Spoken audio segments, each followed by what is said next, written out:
Hello everyone, सभी को आवाज आ रही है क्या?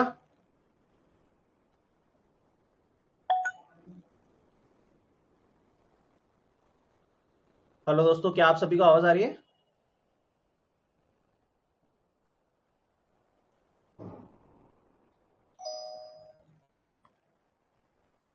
ओके,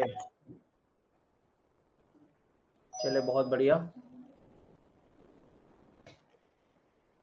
एक मिनट रुक जाइए बस।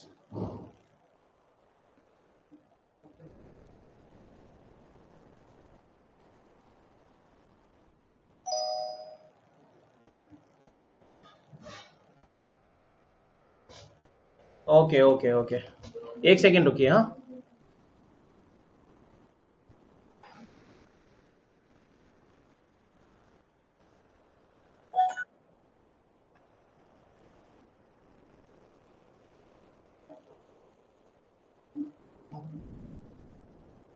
मोबाइल का नहीं, ब्राउजर का।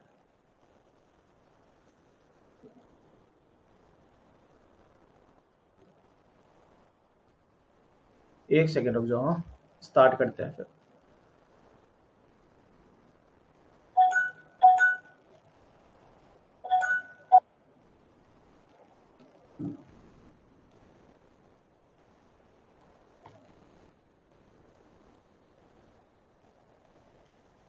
ठीक है, ओके। चलिए, गुड आफ्टरनून एवरीवन। तो हम लोग फिर स्टार्ट कर देते हैं, ठीक है?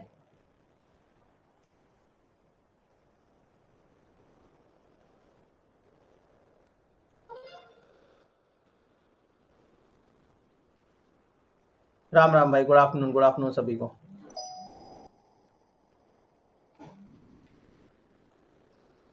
एक सेकेंड रुको।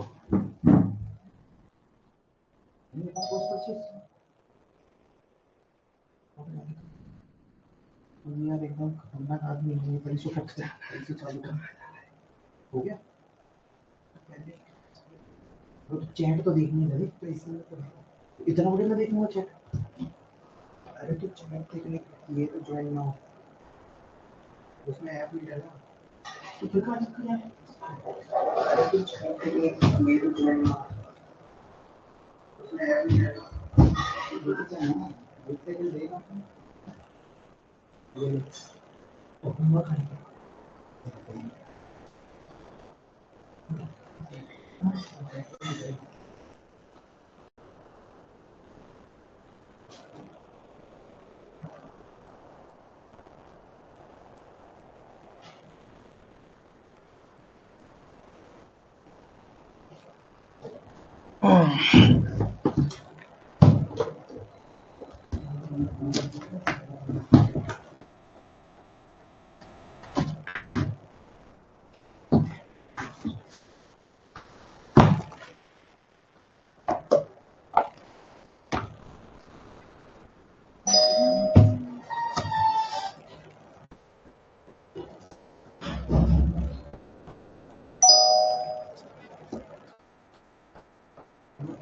ओके,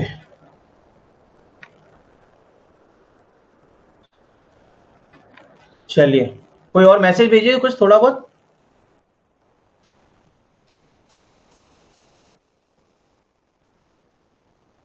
हाँ, okay, very good. Good afternoon, good afternoon. ठीक है, 2 दिन बाद पेपर है लेकिन आपको देख रुक नहीं पाया। चलो भाई, बहुत बढ़िया।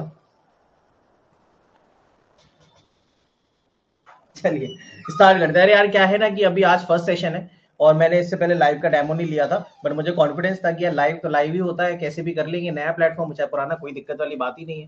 तो यार इसीलिए फिर थोड़ा सा डिले हो गया, कोई बात नहीं। चलिए, आज हमारा देखिए क्या है, नेटवर्क थ्योरी का सेशन है, फर्स्ट चैप्टर 1 इंट्रोडक्शन, ठीक है ना? तो आज हम काफी सारे इंपॉर्टेंट कॉन्सेप्ट सीखेंगे। जो भी बच्चे इस कोर्स में ये सोच के आए हैं कि उनको बेसिक से कराया जाएगा, तो ये बिल्कुल सही सोच के आए हैं। मैं आप सभी के लिए ये जो कोर्स लेके आया हूं, इसको हम लोग काफी बेसिक से कवर करेंगे। बेसिक से कहने का मतलब ये है कि देखिए, ऐसी ऐसी चीजें भी मैं बताऊंगा जो कि नॉर्मली स्टूडेंट्स को मतलब दिक्कत देती है, और उनके फाउंडेशन अगर मजबूत नहीं है तो वो भी मैं आपको यहाँ पे कवर करवाऊंगा, ठीक है ना? तो हम लोग डेफिनेशंस भी पढ़ेंगे, चीजों का मतलब भी समझेंगे, और फिर उससे रिलेटेड क्वेश्चंस भी करेंगे, ठीक है? तो इस कोर्स में हमारा फुल डिटेल में सारे के सारे सब्जेक्ट्स रहेंगे, जिसमें आपको मैं बिल्कुल बेसिक से कवर कराने की कोशिश करूंगा, ठीक है। अब ये भी नहीं है कि बिल्कुल आपको एक एक चीज का डेफिनेशन लिखाऊं, हाँ बस ये एक चीज समझिए। अब देखिए दो चीजें आती हैं, एक तो होता है कि भाई आपको मैं हर एक चीज लिख लिख के बताऊं, कि भाई सारी स्लाइड में एक एक टॉपिक का नाम लिखूं, हेडिंग लिखूं, फिर उसके अंदर लिखूं, फिर उसके अंदर और समझाऊं, बाकी की चीजें समझाऊं। तो देखिए अब इतना सब करना तो पॉसिबल नहीं है।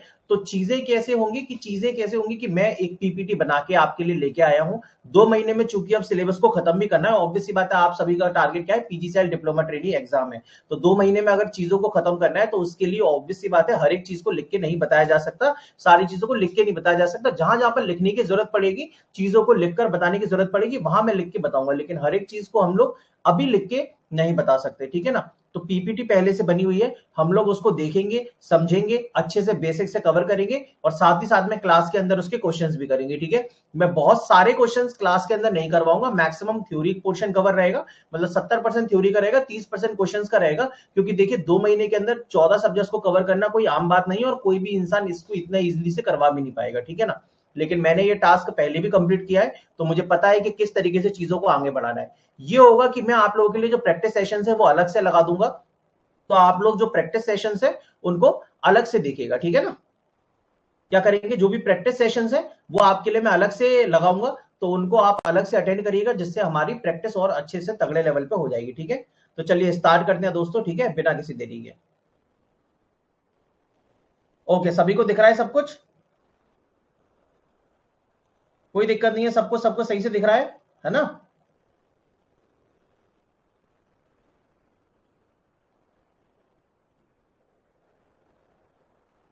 जल्दी से बोलो,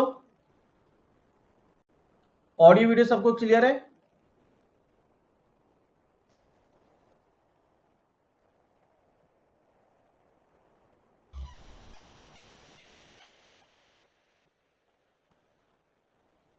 ओके चलिए ठीक है।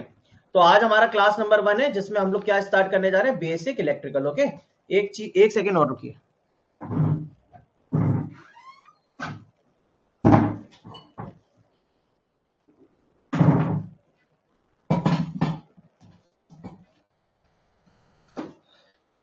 ऑल क्लियर, चलिए बहुत बढ़िया, ठीक है। तो स्टार्ट करते हैं फिर। देखो कैमरा आ रहा है या नहीं आ रहा है ना। देखिए तो इलेक्ट्रिकल के अंदर देखिए सबसे पहले क्या आती है भाई, ये यूनिट्स आती हैं, ठीक है ना। 7 फंडामेंटल यूनिट्स है हमारे नेटवर्क थ्योरी में, जिनको कि हम बेसिक फंडामेंटल यूनिट्स बोलते हैं, ठीक है। इंटरनेशनल सिस्टम ऑफ यूनिट्स की तरफ से दी गई है। चलिए गुड आफ्टरनून, गुड आफ्टरनून। सब लोग फोकस करेंगे यहाँ पे क्लास में, और फिर हम लोग जो भी आपका डाउट होगा वो आप लोग बीच में पूछ ही सकते हैं, उसकी कोई दिक्कत है ही नहीं, है ना। मैं थोड़ा कैमरा छोटा कर लेता हूँ, चलो ओके।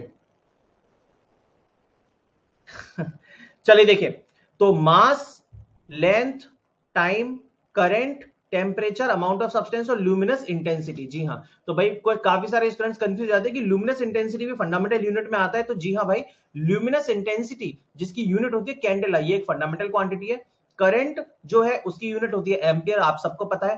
टेम्परेचर की फंडामेंटल यूनिट में हमेशा लोग गलती कर देते हैं, डिग्री सेल्सियस मार्क कर देते हैं, जो कि है केल्विन। और अमाउंट ऑफ सब्सटेंस उसकी फंडामेंटल यूनिट होती है मोल। लेंथ, मास, लेंथ और टाइम का तो सबको पता ही है, किलोग्राम, मीटर और सेकंड। तो आपको फंडामेंटल यूनिट यहाँ पे ध्यान रखनी है, ठीक है ना।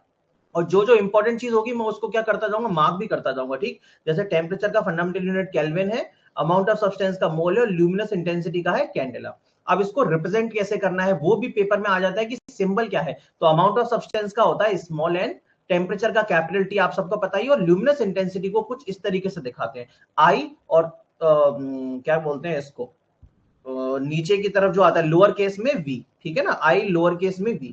और अमाउंट ऑफ सब्सटेंस हो गया N, temperature T, current I, length, mass, time तो आपको पता ही है mlt, क्लियर है। ओके, अब अमाउंट ऑफ सब्सटेंस मोल, इसका सिंबल होता है, नाम है मोल यूनिट का और सिंबल है MOL। कैंडेला कंप्लीट है और वैसे सिंबल में लिखते हैं CD। टेम्परेचर केल्विन में क्या आता है, कैपिटल के आता है, याद रखेंगे, ठीक है। देखो दो तरीके की चीजें होती है, एक आता है के, कैपिटल के, और एक आता है स्मॉल के जी। तो ये क्या है, केल्विन, और ये वाला के स्मॉल के किसके लिए होता है, किलोग्राम के लिए। तो ये ध्यान रखेंगे, जो कैपिटल के है वो केल्विन है, और जो स्मॉल के होता है वो किलो के लिए होता है, 10⁻³ के लिए, ठीक है। चलिए बहुत बढ़िया, जैसे कि आप देख रहे हो ये रहा किलोग्राम, इसमें ये स्मॉल के और केल्विन में कैपिटल के। चलो आगे चलते हैं। अब देखिए चार्ज की प्रॉपर्टीज, वीडियो का पीडीएफ मिलेगा, हाँ भाई ऐप में रहेगा, पीडीएफ मोबाइल में डाउनलोड करने के लिए नहीं रहेगा, ठीक है ना।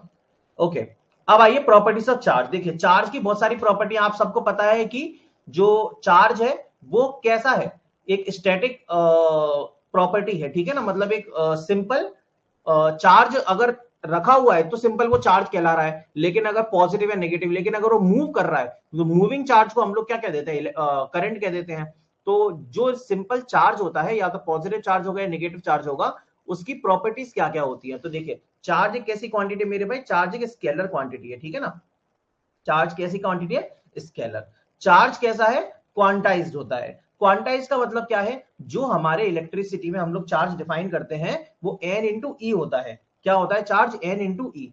n क्या है, नंबर ऑफ इलेक्ट्रॉन्स, इंटीजर में रहेगा, और ई है चार्ज ऑफ इलेक्ट्रॉन, ई है charge of electron, that is 1.6 × 10⁻⁹ coulomb. और इसके बाद सबसे important property, charge is conserved.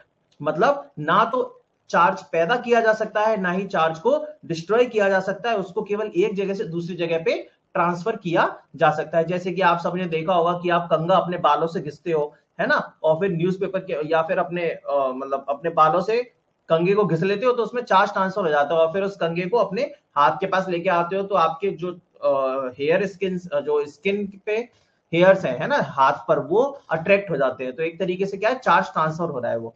तो charge is conserve, charge can neither be created nor be destroyed, it can only be transferred from one body to another. ये सब हमको पता है, ठीक। तो ये चार्ज की कुछ प्रॉपर्टीज है कि वो क्वांटाइज होता है और स्केलर वैल्यू है चार्ज, ठीक है। अच्छा करंट मुझे बताओ, करंट स्केलर है या डायनेमिक है, करंट क्या है, मतलब स्केलर है या वेक्टर है। करंट, करंट जैसे चार्ज तो यहाँ पे स्केलर है, तो करंट जो है वो कैसा है, करंट कैसा है,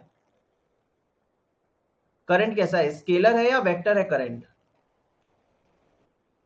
हाँ करंट स्केलर है, मोनू बता रहे हैं, दयानेश्वरी बता रहे हैं स्केलर, पल्लव बता रहे हैं वेक्टर, अनीशा बता रही है स्केलर।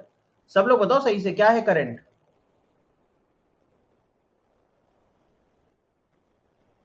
Scalar, scalar. तो देखिए दोस्तों जो करंट होता है ना वो क्या होता है ना, तो अब देखो करंट में, अब देखो हम स्केलर और वेक्टर को कैसे डिफाइन करते हैं, हम लोग स्केलर को डिफाइन करते हैं नो डायरेक्शन, है ना, no direction only magnitude. Very good Ashish, अब सही आंसर आया। और वेक्टर को डिफाइन करते हैं बोथ डायरेक्शन एंड मैग्नीट्यूड, दोनों होता है, both direction and magnitude, both direction and magnitude दोनों ही होता है, ठीक है ना जी। वेक्टर में क्या होता है, both direction and magnitude, scalar में no direction only magnitude, vector में both direction and magnitude. Clear है। तो अब करंट जो है, करंट में स्केलर जो मतलब डायरेक्शन तो होता ही है, करंट में क्या होता है, डायरेक्शन, और करंट का मैग्नीट्यूड भी होता है। लेकिन अगर मैं इस तरीके से बनाऊं आपके सामने, जैसे ये I1 है, ये I2 है और ये I3 है, तो किरचॉफ्स करंट लॉ के अकॉर्डिंग क्या हम ऐसा लिखते हैं I1 equal to under root I2 square plus I3 square, या फिर हम लिखते हैं I1 बराबर I2 प्लस I3। क्या लिखते हैं, पहला वाला तो नहीं लिखते, हम क्या लिखते हैं I1 बराबर I2 प्लस I3। तो यहां पर जब वेक्टर अगर होता करंट, तो भाई वेक्टर होता तो फिर सिंपल सी बात है, फिर यहाँ पे वेक्टर एडिशन फॉलो होना होता कि I1 बराबर under root I2 square plus I3 square होता, लेकिन ऐसा तो होता नहीं है। I1 बराबर सिंपल I2 प्लस I3 करते हैं। मतलब क्या है, करंट में डायरेक्शन तो है बट ये वेक्टर लॉ ऑफ एडिशन को फॉलो नहीं करता, ठीक है, does not follow vector law of addition, current specially, है ना। बिल्कुल, current does not follow vector law of addition. इसीलिए हम लोग क्या करते हैं, इसीलिए हम लोग करंट को एक स्पेशल दे देते हैं नाम, दैट इज क्या, टेंसर क्वांटिटी। करंट को हम लोग क्या बोल देते हैं, टेंसर बोल देते हैं, ये टेंसर क्वांटिटी है। अगर किसी आप अच्छे पेपर में जाएंगे तो आपको मालूम चलेगा कि करंट को टेंसर क्वांटिटी बोलते हैं, ठीक है, वहां पे ऑप्शन भी रहता है टेंसर क्वांटिटी का।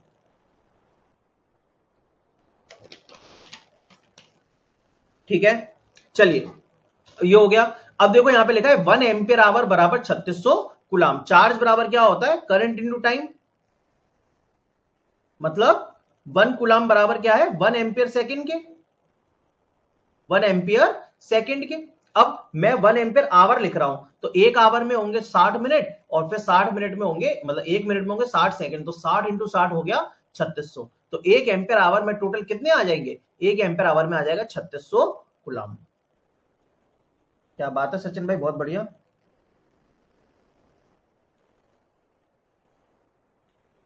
हाँ, रिकॉर्डेड वीडियो मिल जाएगी आपको लाइव खत्म होने के बाद, बिल्कुल मिलेगी, क्यों नहीं मिलेगी, ठीक है। चलिए, तो 1 एम्पियर आवर समझ में आ गया, 3600 कूलम। और ये चीज आपको याद कर लेनी है कि 1 फैराडे कितना होता है मेरे भाई? 96,500 कूलम होता है, ये याद करने वाली चीज है। एक फैराडे ये स्टैंडर्ड यूनिट है, इसमें कितने कूलम होते हैं? 96,500 कूलम होते हैं एक फैराडे के अंदर। क्या इतनी बात समझ में आ गई सभी को? जल्दी से बोलो, है ना। 3600 रिपीट, अरे मेरे भाई, 1 एम्पियर आवर है, अगर मैं यहां पे 1 एम्पियर आवर लिख रहा हूं, 1 एम्पियर आवर, तो 1 एम्पियर और आवर को क्या लिखूंगा? 60 मिनट, और फिर इंटू 60 सेकेंड, तो ये क्या बन गया? 3600 एम्पियर सेकेंड, है ना।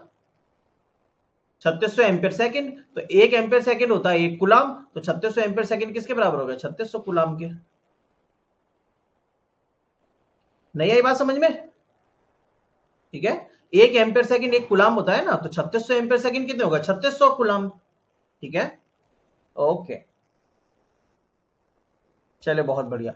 आगे चलते, अब आते हैं इलेक्ट्रिक पोटेंशियल पे। तो इलेक्ट्रिक पोटेंशियल सभी को पता है, लेकिन पेपर में फिर भी डेफिनेशन आ जाती है कि work done per unit charge, कितना वर्क डन किया गया पर unit charge in moving A charge from point A two point be under the influence of electric field. जब कोई इलेक्ट्रिक फील्ड के अंदर एक चार्ज प्रेजेंट होता है, तो एक चार्ज को ए पॉइंट से बी पॉइंट तक ले जाने में कितना वर्क डन किया गया, उसी को बोलते हैं इलेक्ट्रिक पोटेंशियल, ठीक है। पोटेंशियल, आपके अंदर पोटेंशियल कितना है? क्या आपके अंदर पोटेंशियल एग्जाम क्लियर करने का, इस स्ट्रगल वाले पीरियड से सक्सेस वाले पीरियड में जाने का, है ना, with respect to your studies. तो हाँ भाई, हमारे अंदर पोटेंशियल है इस ए पॉइंट से बी पॉइंट में जाने का, मतलब हम वर्क डन करेंगे with respect to our studies, अपने स्टडीज के कंपैरिजन में वर्क डन हम करेंगे डी डब्ल्यू। तो वोल्टेज होता है change of work done with respect to change in charge, D W by D Q, मतलब डेल्टा वर्क डन, ऊपर क्या है? Delta work done with respect to delta charge, कितना हमने वर्क डन किया उसका difference with respect to charge, ठीक है। तो work done per unit charge ये है वोल्ट इलेक्ट्रिक पोटेंशियल, ये सब बहुत ही सिंपल सी चीज है ना। अब आते हैं ईएमएफ वर्सेस पोटेंशियल डिफरेंस पे, ठीक है। ये बड़ी ही इंपॉर्टेंट चीज है और बहुत सारे बच्चे इसमें गलती कर देते हैं। अब देखिए, ईएमएफ और पोटेंशियल डिफरेंस सुनने में एक ही चीज लगती है, ईएमएफ की भी यूनिट वोल्टेज होती है, पोटेंशियल की भी यूनिट वोल्टेज ही होती है। अब दोनों की यूनिट तो वोल्टेज है, लेकिन दोनों में डिफरेंस क्या है? तो देखो, बहुत ही सिंपल सी चीज है, हम आराम से समझ सकते हैं कि देखो, ईएमएफ क्या है? इलेक्ट्रोमोटिव फोर्स, ये है सोर्स। क्या है ये? सोर्स। मतलब आप मुझे ये बताइए कि जैसे बोलते हैं ना कि पहले अंडा आया या मुर्गी, तो भाई इसका तो नहीं पता कि पहले अंडा आया या मुर्गी, लेकिन आप मुझे बताइए कि पहले वोल्टेज आया कि पहले करंट आया? किसी सर्किट में पहले वोल्टेज आएगा कि पहले करंट आएगा? वोल्टेज मतलब पहले ईएमएफ आएगा कि पहले करंट आएगा? जल्दी से सब लोग कमेंट करके बताओ, क्या आएगा सबसे पहले? ये वोल्टेज आएगा ना, बिल्कुल। क्या आएगा सबसे पहले? वोल्टेज। तो बेसिकली क्या है, सबसे पहले आता है ईएमएफ, ठीक है। ईएमएफ की वजह से क्या आता है? करंट आता है। जब हम किसी सर्किट में ईएमएफ लगाएंगे, ईएमएफ क्या है? हमारा बैटरी है, जैसे कि यहां पे लिखा हुआ है बैटरी।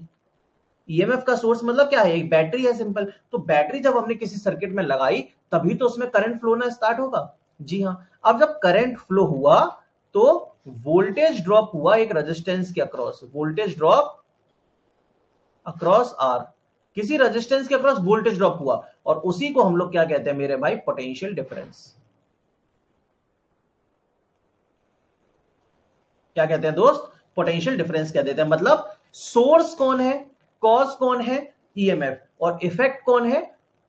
करंट, है ना। कॉज है ईएमएफ, और उसकी वजह से जो इफेक्ट आया वो करंट, और करंट जब फ्लो हुआ किसी सर्किट में, तो किसी रेजिस्टेंस के अक्रॉस जो वोल्टेज ड्रॉप होता है उसे हम क्या देते हैं? Potential difference. जैसे कि आप देखिए, इस लोड के अक्रॉस ये पॉइंट और ये पॉइंट के बीच में जितना वोल्टेज ड्रॉप होगा, इसका जो रेजिस्टेंस होगा और इसमें जो करंट आएगी, तो उस वोल्टेज ड्रॉप को हम लोग पोटेंशियल डिफरेंस कह देते हैं, ठीक है। अच्छा, मुझे एक बात बताइए,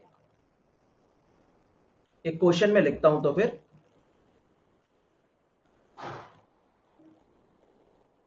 ऐसे लिख देते हैं अपन, विच वन इज ट्रू।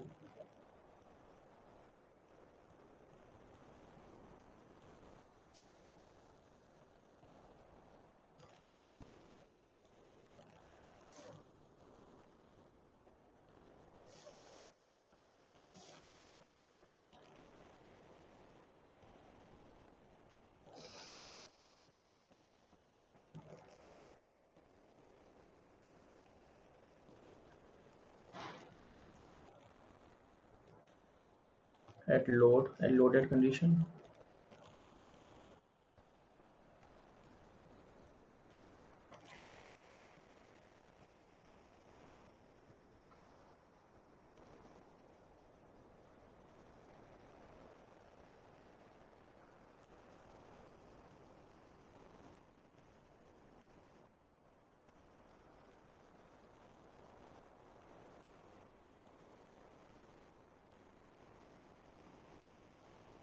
या फिर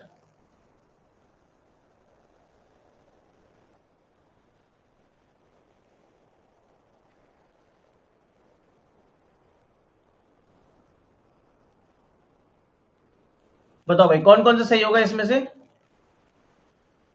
हाँ, इंटरनल रेजिस्टेंस में वोल्टेज ड्रॉप होगा, बिल्कुल सही होगा। इनमें से कौन सा सही है? मल्टीपल ऑप्शंस भी करेक्ट हो सकते हैं, अपने हिसाब से बताओ इनमें से कौन सा सही है।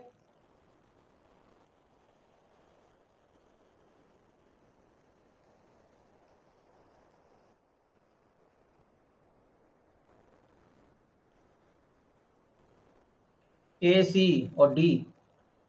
चले बहुत बढ़िया। तो देखो यार, नो लोड की कंडीशन जब होगी ना, तो नो लोड की कंडीशन में हमारा सर्किट कैसा होगा? ये ईएमएफ होगा, यहां पे इसका इंटरनल रेजिस्टेंस होगा, और यहां पर कोई भी लोड नहीं होगा, ओपन।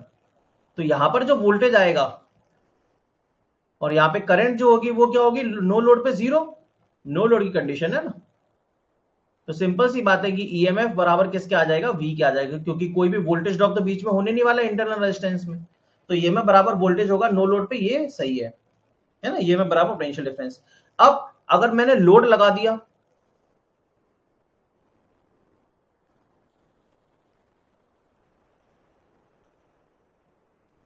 है ना, ये आर, ये ईएमएफ, अगर मैंने लोड लगा दिया यहां पे करंट फ्लो करा के, तो बताओ फिर क्या होगा?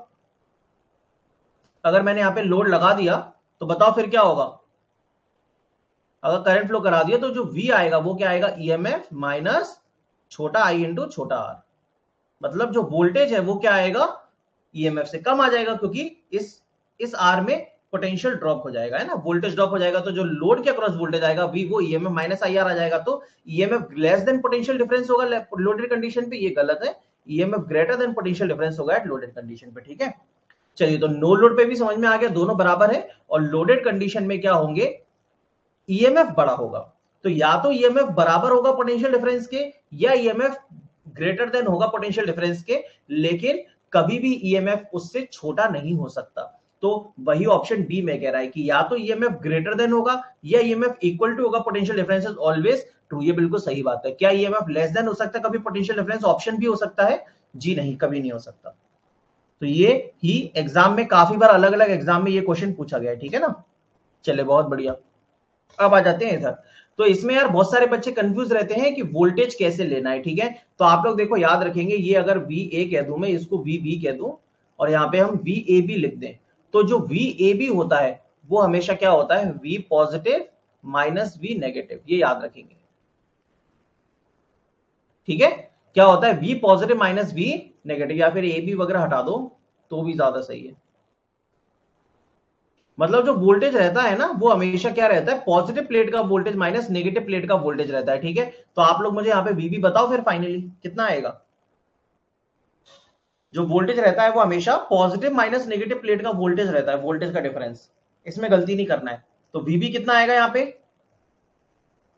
तो यहाँ पे क्या लिखेंगे? 10 बराबर पॉजिटिव प्लेट का वोल्टेज है -5 माइनस नेगेटिव प्लेट का वोल्टेज, दैट इज वीबी। तो वीबी कितना आ जाएगा भाई? मेरा login name and phone number live video में पॉपअप हो रहा है, थोड़ा ट्रांसपेरेंट ब्लर बना दीजिए।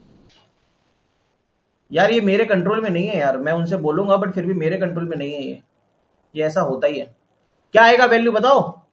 15, 5, सुप्रिया कह रही है 5, विकास कह रहे हैं 15। भाई प्लस माइनस भी नहीं कर पा रहे हो, देख के बात करो। यस, वीबी इधर गया, -10 इधर आया, माइनस आया, तो माइनस का 15 वोल्ट हो जाएगा, है ना? माइनस का 15 वोल्ट आ जाएगा, ठीक है? Okay, very good. ठीक, तो इसमें बताओ, चलो इसमें वी नेगेटिव बताओ, वी नेगेटिव बताओ इसमें, सब लोग कमेंट करो, चलो। वेरी गुड, बहुत बढ़िया।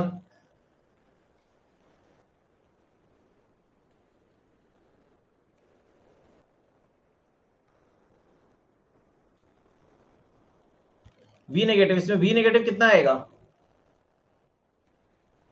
-25 आ रहा है। सब लोग कमेंट करके बताओ, -15 आ रहा है भाई। इस सिंपल से क्वेश्चन के भी 2 3 आंसर।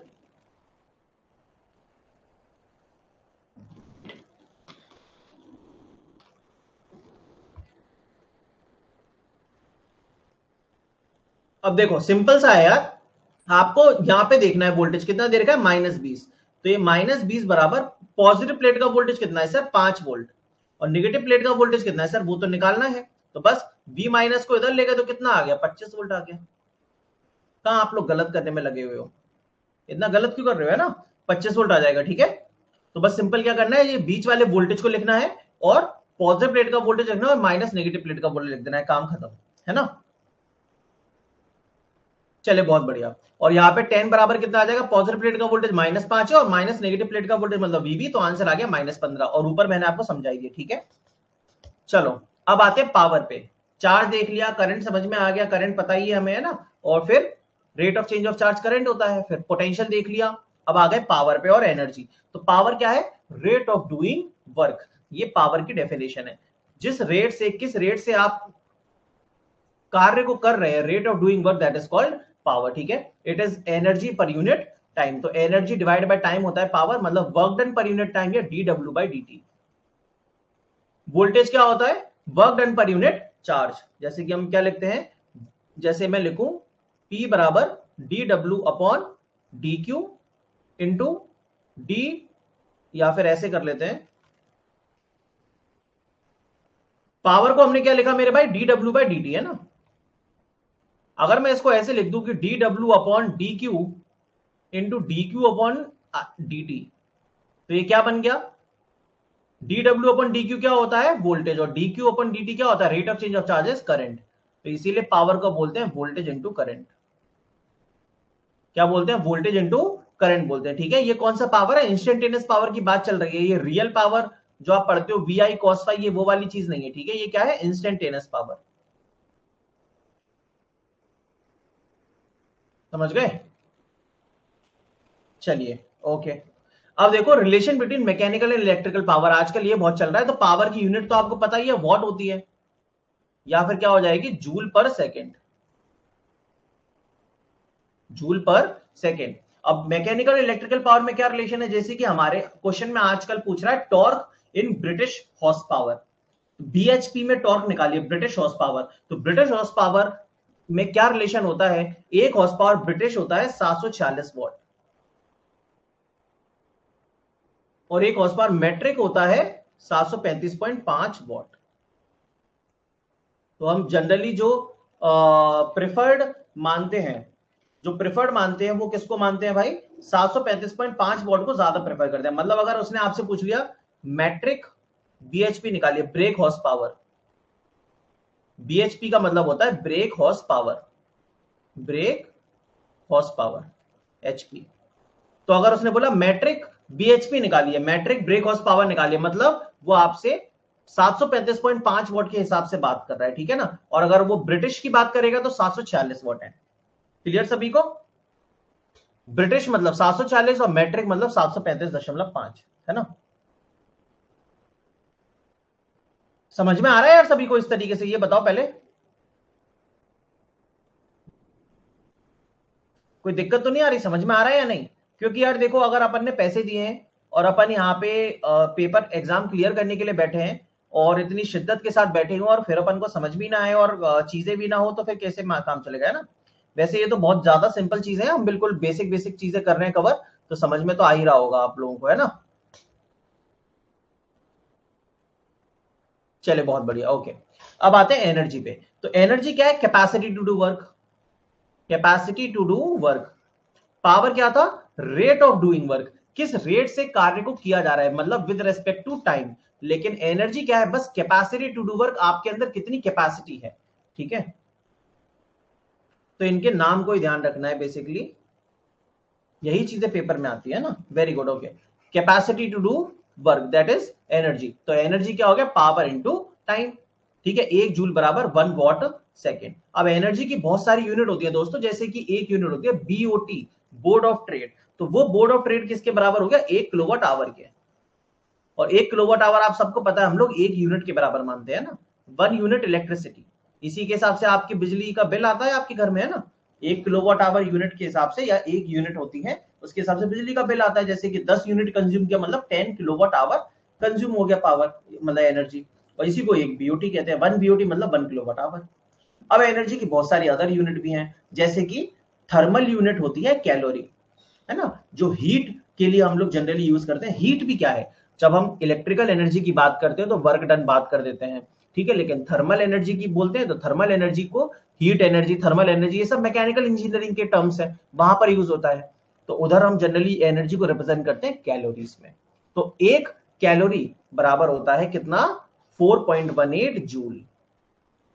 एक कैलोरी कितना होता है मेरे दोस्त, 4.18 या लगभग लगभग 4.2 जूल्स होता है, ठीक है। तो इसको मैं हटा देता हूं, ये हाइलाइटर अच्छे से नहीं दिख रहा है। एक कैलोरी मतलब 4.18 जूल्स या 4.2 जूल्स, अंडरस्टूड।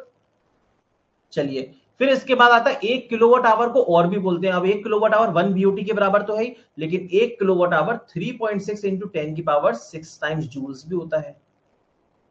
कितना होता है, 3.6 इंटू 10 की पावर 6 जूल। अब 10 की पावर 6 को बोलते हैं मेगा, तो इसको लिख दिया 3.5 या 3.6 मेगा जूल्स। 1 किलोवाट आवर कितना है, 3.6 मेगा जूल है, और कैलोरी के टर्म्स में 1 किलोवाट आवर है 860 किलो कैलोरी। क्या आपको ये सारी चीजें मालूम पड़ गई? तो ये सारी की सारी चीजें घूम फिर के जो डेटा आता है वो यहीं से आता है। मैंने कैलोरी और जूल्स का रिलेशन बताया आपको, ठीक है। फिर 1 किलोवाट आवर 860 किलो कैलोरी भी होता है, 1 किलोवाट आवर 3.6 मेगा जूल्स भी होता है ना। Okay, very good. अब आते हैं एक बहुत ही इंपॉर्टेंट कंसेप्ट पे, दैट इज पावर कन्वेंशन। तो मुझे बताइए कि यहाँ पर पॉजिटिव टर्मिनल है, इस पॉजिटिव टर्मिनल में ये जो करंट है आई एंटर कर रही है, तो अभी ये वो जो एलिमेंट है हमारा एक्स, ये पावर को एब्सॉर्ब कर रहा है या deliver?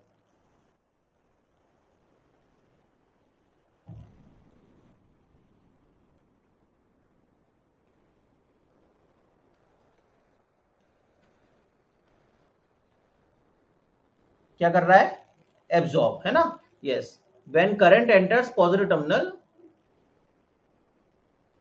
Very good, when current enters positive terminal then power absorb, समझ गए। और यहां पे है deliver, when current leaves positive terminal, when current leaves, शाबाश, when current leaves positive terminal then power deliver. जब करंट लीव करेगा पॉजिटिव टर्मिनल को तो क्या हो जाएगा, पावर डिलीवर हो जाएगा, ठीक है। तो सिंपल सा कॉन्सेप्ट है।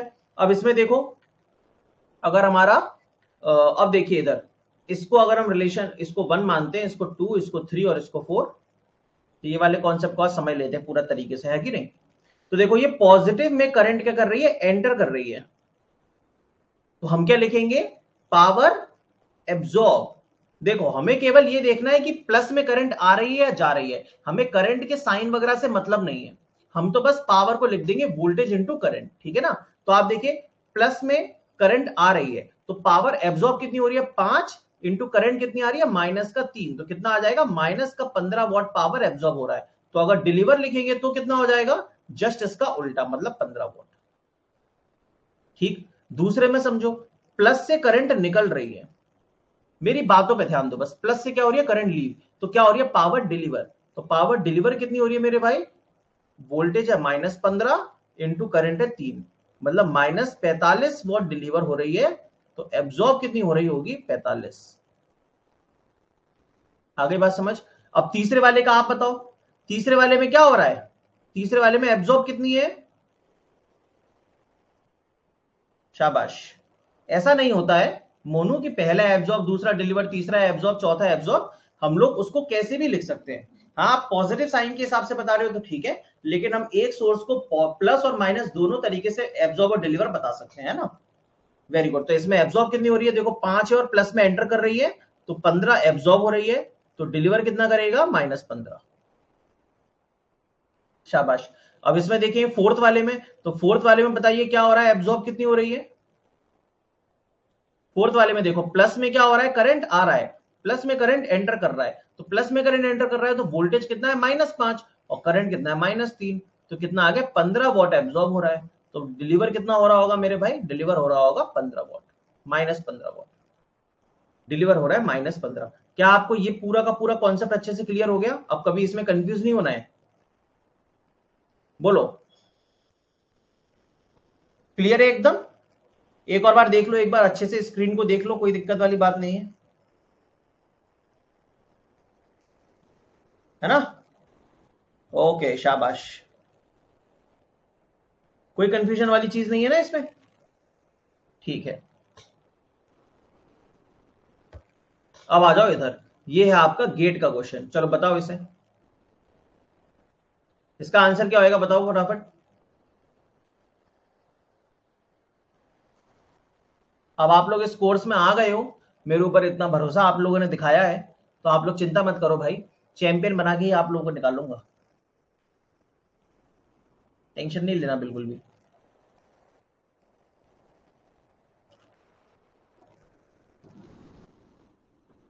Total power absorbed by the circuit, आपको इंडिविजुअल जितने भी सोर्स है, 3 सोर्स लगे हुए हैं, इन तीनों की तीनों सोर्स की एब्जॉर्ब्ड पावर लिख लेनी है और तीनों को ऐड कर देना है बस। अच्छे से करिए खुशबू, इन तीनों की तीनों सोर्स की एब्जॉर्ब्ड पावर निकालिए, है ना, एब्जॉर्ब्ड पावर विद साइन, और फिर तीनों को ऐड कर दीजिए, तो टोटल कितना आएगा।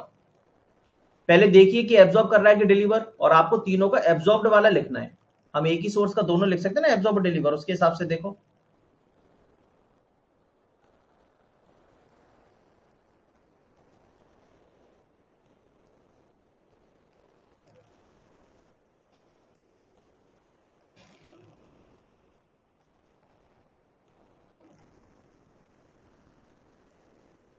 फोन में लैंडस्केप मोड से पोर्ट्रेट मोड हो जा रहा है कमेंट्स करने से बार बार, तो कमेंट करोगे तो पोर्ट्रेट में ही तो जाएगा, लैंडस्केप मोड में कमेंट थोड़ी होते हैं रवि भाई। वेरी गुड, सभी लोगों का डी आ गया, शाबाश वेरी गुड, बहुत बढ़िया, डी इज करेक्ट आंसर। तो देखो कितना इजीली हम लोगों ने कॉन्सेप्ट सीख लिया। तो यहाँ पे प्लस में क्या हो रही है, करंट एंटर कर रही है, तो पावर एब्जॉर्ब कितना हो जाएगा इसका, 100 × 10 मतलब 1000 वॉट। यहां देखो ये माइनस है, ये प्लस है, तो प्लस से डिलीवर कर रहा है, मतलब प्लस से निकलेगी करंट, तो डिलीवर कितना होगा, 15 दूनी 30, तो एब्जॉर्ब कितना हो जाएगा, -30। यहां देखो ये माइनस है, ये प्लस है, प्लस से बाहर निकल रहा है, तो इसका पावर डिलीवर कितना आएगा, 80 दूनी 80 अट्ठे 640, 640 डिलीवर आ जाएगा, तो एब्जॉर्ब कितना आ जाएगा मेरे भाई, माइनस का 640। तो टोटल एब्जॉर्ब पावर कितना आ जाएगा, 1000 -30 -640, मतलब 670 माइनस कर देना है, मतलब 330 वॉट। सबको समझ में आ गया है ना, बहुत बढ़िया। अब आते हैं नेटवर्क्स और सर्किट्स। तो देखिए नेटवर्क जो है ना वो एक बड़ी टर्म है, जनरल टर्म है, लेकिन सर्किट एक छोटी टर्म है, उसके अंडर में आती है नेटवर्क के। नेटवर्क का मतलब ये है कि जैसे अब एक ट्रांसमिशन टावर है और दूसरा ट्रांसमिशन टावर है, दोनों के बीच में लाइन जुड़ी है तो भी नेटवर्क मेंटेन्ड है, और अगर लाइन जुड़ी नहीं है दोनों टावर के बीच में तो भी वो नेटवर्क सिस्टम तो है ही है। लेकिन सर्किट क्या होता है, एक क्लोज्ड पाथ होता है, ठीक है ना, क्लोज्ड पाथ। सर्किट में एक क्लोज्ड पाथ होना बहुत जरूरी है। दो नेटवर्क जैसे दो ट्रांसमिशन टावर हैं, अगर उनके बीच में तार लगा है और तार नहीं भी लगा है तो भी वो एक नेटवर्क का हिस्सा है, लेकिन वो सर्किट का हिस्सा नहीं है। तो सर्किट की सबसे अहम बात क्या है मेरे भाई, कि वो एक क्लोज पाथ प्रोवाइड होना चाहिए उसमें, और नेटवर्क में कोई क्लोज पाथ हो या ना हो कोई टेंशन वाली बात नहीं है। तो नेटवर्क एक जनरलाइज्ड टर्म है, सर्किट एक स्पेसिफिक टर्म है। तो आप मुझे ये बताइए, देखिए यहां पे लिखा हुआ है, नेटवर्क्स में लिखा हुआ है साफ साफ, मे और may not have closed path, और सर्किट में must have at least one closed path, एक क्लोज पाथ होना चाहिए, ठीक है। और यहाँ पे मे और may not have close path. अब आप मुझे एक बात बताओ, क्या मैं ऐसा लिख सकता हूं, ऑल नेटवर्क्स आर सर्किट्स,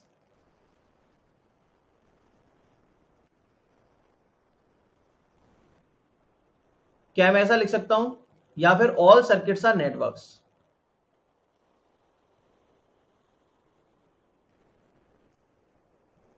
कौन सा वाला सही है इसमें से, स्टेटमेंट 1 या स्टेटमेंट 2? कौन सा वाला सही है, स्टेटमेंट 1 या 2?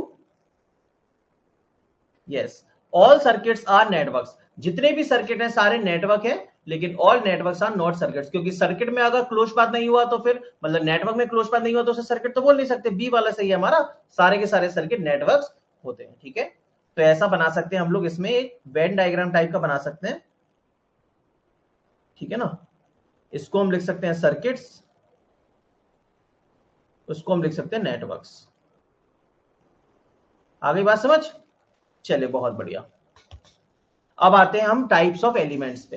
तो linear and non linear element बहुत ही सिंपल है। देखो लीनियर एलिमेंट क्या है? When a straight line passing through origin. अभी आपको ये सारी चीजें बहुत ज्यादा बेसिक लग रही होंगी, लेकिन धीरे धीरे देखिए कॉन्सेप्ट भी बढ़ेगा और चीजों का लेवल भी बढ़ेगा। अगर हमारे पास एक स्ट्रेट लाइन है जो कि पास कर रही है ओरिजिन से, तो वो लीनियर एलिमेंट कहलाएगा। When a straight line passing through origin then it is called linear element, otherwise non linear. तो अभी जो यार देखो नेटवर्क थ्योरी, ऑब्वियस सी बात है सब लोग काफी अच्छे से पढ़ लेते हैं कॉलेज में भी इधर उधर भी। तो इस तरीके से जज मत करेगा कि यार लेक्चर में तो क्या है क्या नहीं है। आप आगे की एक दो क्लास होने दो, उसके बाद आपको सब पता चल जाएगा कि क्या क्या चीजें हम पढ़ेंगे और कितनी खतरनाक खतरनाक चीजें मैं आपको करवाऊंगा। ठीक है,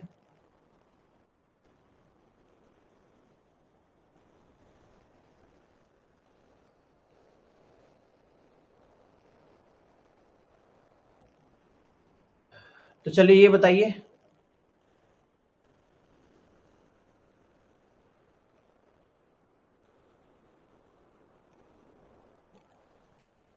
बताइए पहला वाला क्या है, लीनियर है नॉन लीनियर? ये फर्स्ट है, ये सेकंड है और ये थर्ड है।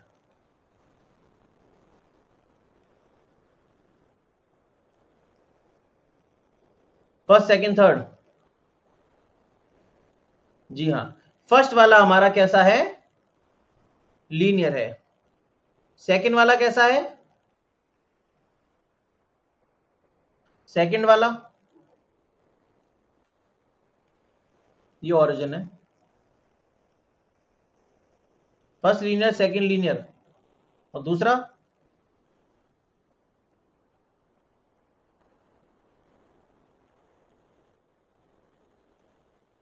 First non linear, two non linear, three linear.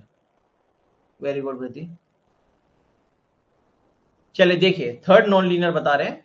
अब देखिए क्या है, आप लोग चक्कर में फंस गए हैं ना बड़े तगड़े लेवल पे, यही होता है।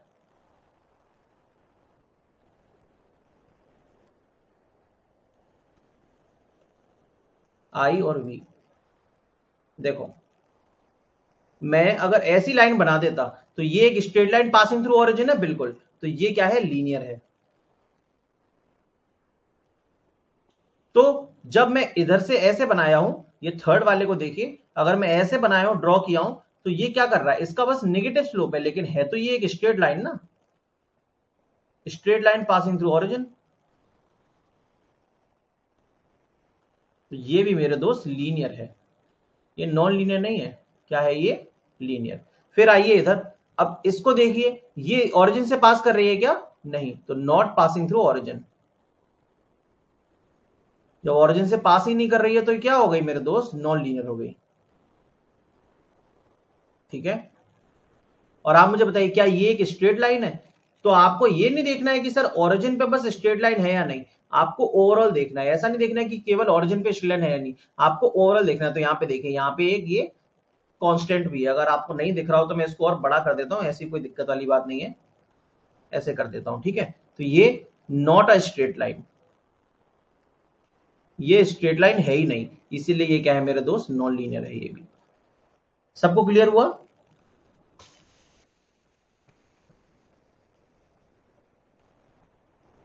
बोलो हाँ कि ना।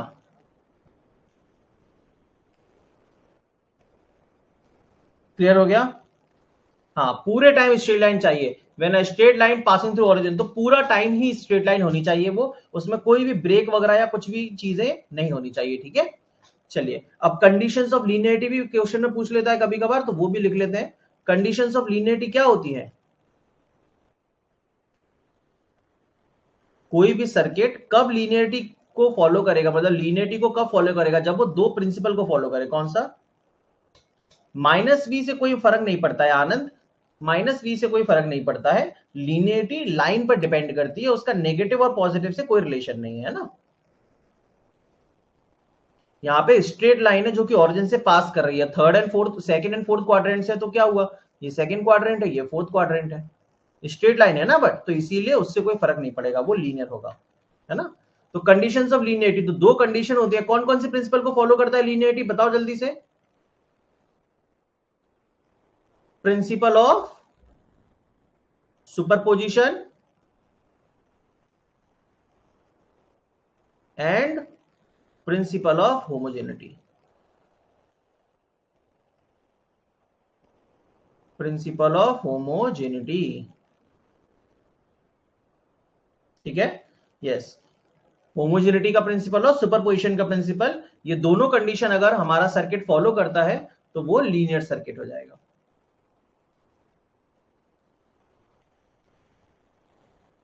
ठीक है ना, शाबाश, वेरी गुड। अब आते हैं एक्टिव एंड पैसिव एलिमेंट्स पे। तो देखिए एक्टिव एंड पैसिव एलिमेंट्स भी बहुत ही सिंपल सी चीज है। एक्टिव एलिमेंट क्या होता है, जो कि इनफाइनाइट टाइम तक या बहुत ही लॉन्ग ड्यूरेशन तक एनर्जी को डिलीवर करे। Elements that deliver energy for a long time, that deliver energy in for infinite time, for infinite time, ideally or for very long time, practically। तो ऐसे element जो कि या तो आइडियली हो और इनफाइनाइट टाइम तक एनर्जी को डिलीवर करते रहे, लेकिन ऐसा कोई हमारे पास डिवाइस या इंसान तो है नहीं भाई जो बिना खाए पिए इनफाइनाइट टाइम तक बस चलता ही जा रहा है। वो तो हम हमारे पास एक ही है, ऊपर वाला परमात्मा, जो कि हमें नहीं पता क्या खाता है क्या पीता है, भाई इनफाइनाइट टाइम तक एनर्जी डिलीवर कर सकता है, ठीक है। लेकिन ऐसा हम प्रैक्टिकली तो नहीं मानते, वो तो आइडियल चीज हो गई। प्रैक्टिकली कोई भी चीज बहुत लंबे समय तक एनर्जी जो डिलीवर करती है उसको हम लोग क्या मानते हैं, एक्टिव एलिमेंट मानते हैं। जैसे कि बैटरी है ना, बैटरी हो गया, ये हमारा एक्टिव एलिमेंट के अंदर आता है, ठीक है। लेकिन पैसिव एलिमेंट क्या है, जो कि एनर्जी को एब्सॉर्ब करते हैं या फिर बहुत ही कम टाइम के लिए, शॉर्ट ड्यूरेशन के लिए एनर्जी को डिलीवर करते हैं, जैसे कि रजिस्टर, इंडक्टर, कैपेसिटर, ठीक है। पैसिव एलिमेंट्स क्या हो गए, पैसिव मतलब delivers energy for short time, delivers energy for short time, delivers energy for short time और absorb energy for short time, जैसे कि इंडक्टर एंड कैपेसिटर, और एब्सॉर्ब्स एनर्जी, या तो एनर्जी को एब्सॉर्ब करेंगे, वो हो गया, या फिर एनर्जी को डिलीवर करेंगे शॉर्ट टाइम के लिए, इंडक्टर, कैपेसिटर, तो वो भी पैसिव एलिमेंट्स के अंदर ही आता है। अब ग्राफ के थ्रू अगर हमें पहचानना है कि कौन सा ग्राफ, मतलब ग्राफ के थ्रू एक्टिव पैसिव एलिमेंट कैसे पहचानना है, तो देखो बहुत ही सिंपल है। अगर आपका ग्राफ फर्स्ट और थर्ड क्वाड्रेंट में है तो पैसिव है। देखो ये ग्राफ है फर्स्ट और थर्ड क्वाड्रेंट में, तो आपका एलिमेंट कैसा है मेरे भाई, पैसिव। और अगर आपका graph second and fourth quadrant में, ये देखो सेकंड एंड फोर्थ क्वाड्रेंट में यहाँ पे, ठीक है ना, तो आपका एलिमेंट कैसा हो जाएगा भाई, एक्टिव एलिमेंट हो जाएगा। क्लियर हुई ये बात, सेकंड एंड फोर्थ में है तो एक्टिव, और फर्स्ट एंड थर्ड में है तो पैसिव, है ना। देखो फर्स्ट में वोल्टेज अपॉन करंट का रेशियो आएगा पॉजिटिव पॉजिटिव, दोनों पॉजिटिव है तो इन दोनों का रेशियो भी पॉजिटिव, ठीक है। और यहां पर देखिए दोनों ही नेगेटिव है, वोल्टेज और करंट थर्ड क्वाड्रेंट में, तो भी इनका रेशियो पॉजिटिव आ जाएगा। तो passive element, P for passive, P for positive, voltage current का रेशियो अगर पॉजिटिव आ रहा है तो पैसिव, और अगर नेगेटिव आ रहा है तो एक्टिव। यहाँ पे देखो सेकेंड क्वाड्रेंट में करंट नेगेटिव है लेकिन वोल्टेज, करंट नेगेटिव है लेकिन वोल्टेज पॉजिटिव है, तो इसमें रेशियो कैसा आएगा, नेगेटिव आएगा। फोर्थ क्वाड्रेंट में भी रेशियो नेगेटिव आएगा, क्योंकि एक वैल्यू प्लस एक वैल्यू माइनस है, तो इसको एक्टिव एलिमेंट कह देंगे, ठीक है ना। आई होप सबको क्लियर है इतना, है ना। चलिए अब देखिए यहां पर ये शॉर्ट फॉर्म में बताया गया है कैसे, कि passive first and third quadrant और सेकंड एंड फोर्थ में एक्टिव। क्लियर है, चलो यहाँ पे देखा है रेजिस्टेंस फर्स्ट और थर्ड में पॉजिटिव आएगा और रेजिस्टेंस सेकंड और फोर्थ में नेगेटिव आएगा। रेजिस्टेंस मतलब वोल्टेज अपन करंट का रेशियो। बताओ हाँ या ना। पहले थ्योरी पढ़ाने के बाद क्वेश्चंस करवाइए, रिवीजन बैच की तरह। तो भाई पल्लव इसी तरीके से तो करवाना है। जब ये क्वेश्चन का पैटर्न, ये उसका क्या कहता है, ये बैच अलग है। वो जो 1030 वाला क्वेश्चन बैच अलग था, वो 1 महीने का कोर्स था भाई। वहां पे आपको एसएससी मेंस के लिए लॉन्च किया था, उसमें थ्योरी ऑलरेडी कंप्लीट थी। सिंपल सी बात है भाई, ये तो ऑब्वियस सी बात है, पहले थ्योरी करवाएंगे ना, क्वेश्चंस पहले फिर उसका थ्योरी, तो वो तो क्वेश्चंस बैच हो गया, उसका कोई मतलब थोड़ी ना है यहाँ पे, समझे। ये बैच अलग है, इसमें पहले हम थ्योरी करेंगे, अच्छे से डिटेल में समझेंगे सारी चीजें, फिर उसके बाद हम लोग क्वेश्चंस करेंगे। तो आप ही लोगों के लिए, जिनके बेसिक्स कमजोर हैं, उन्हीं लोगों के लिए बैच स्टार्ट किया है। आप ही लोगों को ध्यान में रखिए, डोंट वरी। चलिए, तो ऑब्वियस सी बात है, ये दोनों के दोनों ग्राफ जो है नॉन लीनियर है, क्योंकि इनकी स्ट्रेट लाइन नहीं है, और ये वाला पैसिव है, ये वाला एक्टिव है। ठीक है, अब एक और पढ़ लेते हैं, that is bilateral and unilateral. तो बाइलेटरल यूनिलेटरल की डेफिनेशन क्या होती है भाई?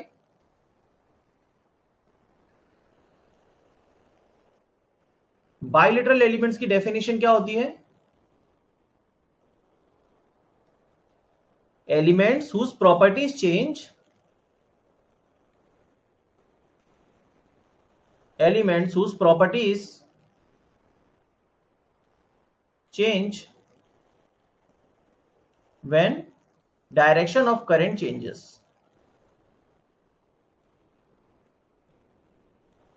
सही डेफिनेशन है ये? क्यों? एक ऐसा एलिमेंट जिसकी प्रॉपर्टी चेंज हो जाए जब डायरेक्शन ऑफ करंट चेंज हो जाए, तो ये सही डेफिनेशन है बाइलेटरल एलिमेंट्स की, यही होती है डेफिनेशन। कहां गए तुम सब लोगों के कमेंट्स? जल्दी से बताओ, हाँ या ना? सही है क्या ये?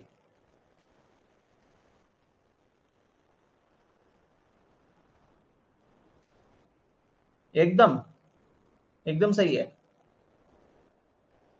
नहीं है भाई सही। Elements whose properties does not change, ऐसा एलिमेंट जिसकी प्रॉपर्टी चेंज नहीं होती when direction of current changes, जैसे कि रेजिस्टेंस। यहां पर वोल्टेज मैंने ले लिया 6 वोल्ट, और यहां पर करंट में ले लिया 2 एम्पियर। यहां पे मैंने वोल्टेज ले लिया 6 वोल्ट, यहां पे करंट मैंने ले लिया 2 एम्पियर, या फिर है ना इस तरीके से। या फिर 6 वोल्ट की डायरेक्शन में, डायरेक्शन ऑफ करंट चेंज करना है ना केवल, तो करंट की डायरेक्शन बस चेंज कर देते हैं। यहाँ पे प्लस, यहाँ पे माइनस। तो आप मुझे बताओ, यहाँ पे रेजिस्टेंस कितना आएगा? सर 6/2 3 ओम ही आएगा। यहाँ पे रेजिस्टेंस कितना आएगा? सर 6/2 3 ओम ही आएगा। तो क्या रेजिस्टेंस की वैल्यू चेंज हुई? जी नहीं, रेजिस्टेंस की वैल्यू चेंज नहीं हुई। उस properties does not change when direction of current change. Resistance की वैल्यू चेंज नहीं हुई मतलब कोई प्रॉपर्टी चेंज नहीं हुई, सिंपल सी बात है। ठीक है ना, क्लियर? ओके, समझ गए ना? तो रेजिस्टेंस एक हमारा बाइलेटरल एलिमेंट है जिसकी की प्रॉपर्टी चेंज नहीं होती है, उस प्रॉपर्टीज डज नॉट चेंज। ठीक है ना? तो यूनिलेटरल एलिमेंट क्या हो जाएगा? जस्ट इसका उल्टा हो जाएगा। ऐसा एलिमेंट जिसकी प्रॉपर्टी क्या हो रही है मेरे भाई? चेंज हो जा रही है ना? Element whose properties change, whose properties depends on direction of current, depends on direction of current। ठीक है, मतलब whose property change with respect to direction of current, है ना? डायरेक्शन ऑफ करंट चेंज करेंगे तो प्रॉपर्टी भी चेंज हो जाए। प्लीज लिख के पढ़ाइए, स्लाइड वाले से उतना अच्छा नहीं समझ आ रहा है। लिख के पढ़ाइए, तो ये लिख के तो पढ़ा रहा हूं, और कैसे पढ़ा रहा हूं मेरे भाई?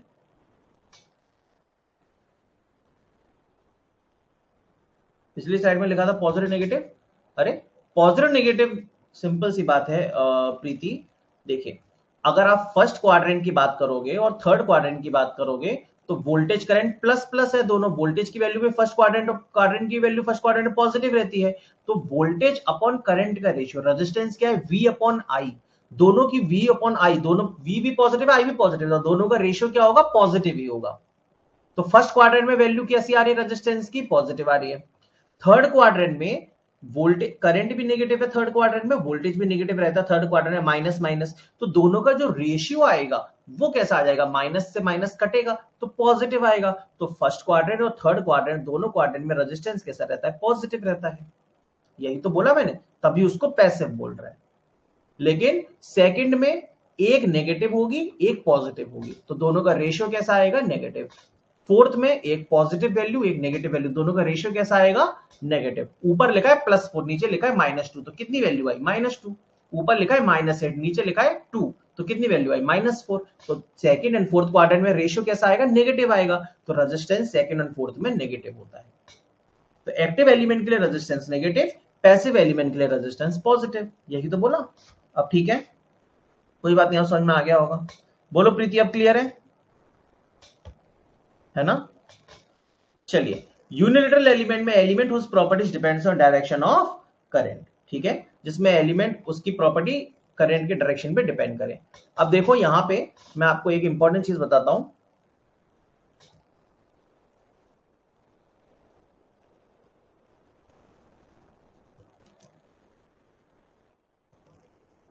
देखिए, बायलेटरल एलिमेंट्स के लिए how to identify bilateral elements.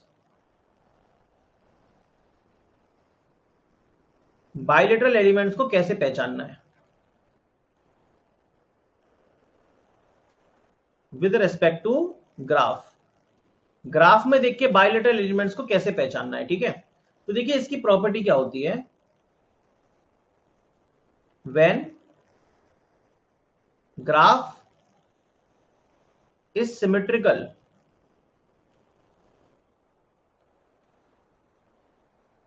in opposite quadrants,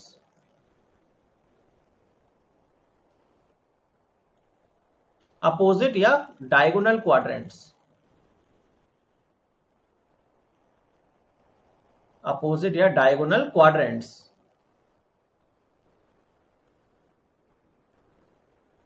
graph is symmetrical in opposite diagonal quadrants, then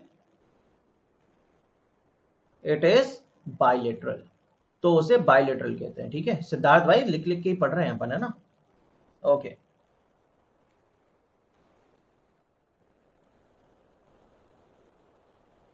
समझ में आ गया ना, वेरी गुड। तो उसे बाइलेटरल कहते हैं। जैसे कि अदरवाइज यूनिलेटरल लिख लो, अदरवाइज यूनिलेटरल, अगर ग्राफ अपोजिट क्वाड्रेंट में सिमेट्रिकल नहीं है, अदरवाइज यूनिलेटरल। अगर अपोजिट क्वाड्रेंट में सिमेट्रिकल नहीं है तो उसको यूनिलेटरल कह देंगे। जैसे कि मैं एग्जांपल ले लेता हूं, जैसे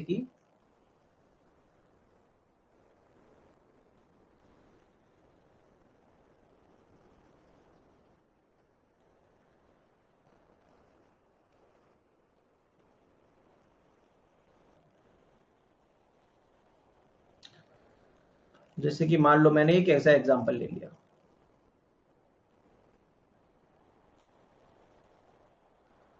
ठीक है। ये 4,2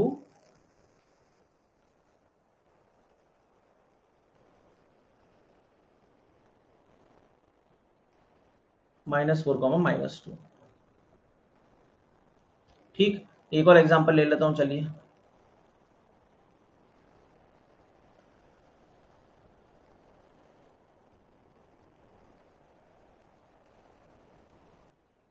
एक एग्जांपल ऐसा ले लेता हूं,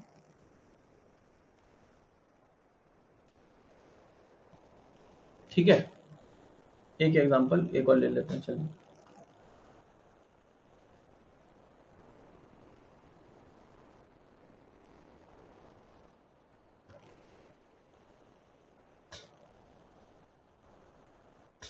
चलिए इसको अब नंबर दे दिया अपन ने। पहला बताइए, पहला बताना है बायलेटरल यूनिलेटरल, दूसरा बताना है, तीसरा बताना है, चौथा बताना है। बताइए पहला कैसा है, बायलेटरल है यूनिलेटरल है।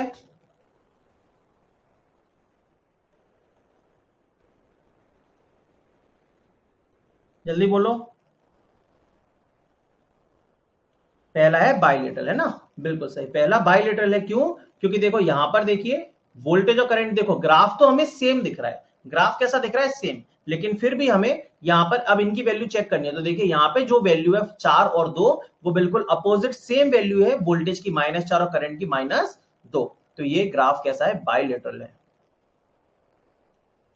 उसके साथ साथ ये ग्राफ कैसा है, ये ग्राफ नॉन लीनियर है, एक्टिव और पैसिव आप लोग बताओगे क्या है ये, बायलेटरल, नॉन लीनियर, एक्टिव या पैसिव? ये कैसा है? ये पैसिव ग्राफ है। कैसा ग्राफ है ये? पैसिव। ठीक है, पैसिव। पैसिव है, पैसिव क्यों? क्योंकि जो आपका ग्राफ बन रहा है वो कहां बन रहा है? फर्स्ट और थर्ड क्वार्टर में बन रहा है। जब पहले और थर्ड क्वार्टर में बनता है तो ग्राफ कैसा होता है?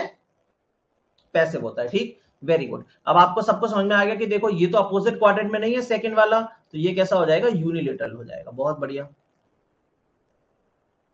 ये नॉन लीनियर हो जाएगा। और ये एक्टिव होगा या पैसिव आप लोग बताएंगे? थर्ड वाला कैसा हो गया? यूनिलेटरल, क्योंकि अपोजिट क्वाड्रेंट में सेम नहीं है। ये भी नॉन लीनियर, और ये एक्टिव है पैसिव आप लोग बताइए। फोर्थ क्वाड्रेंट, फोर्थ वाला क्या हो गया? यूनिलेटरल, उसमें तो बनी ही रहा है, तो यूनिलेटरल। और ये नॉन लीनियर भी है, एक्टिव है पैसिव आप लोग बताएंगे। तो बताइए second third fourth active passive क्या होंगे? सेकंड थर्ड फोर्थ तीनों को बताइए। फर्स्ट वाला तो पैसिव है, सेकंड थर्ड और फोर्थ का बताओ एक्टिव होगा या पैसिव होगा ग्राफ?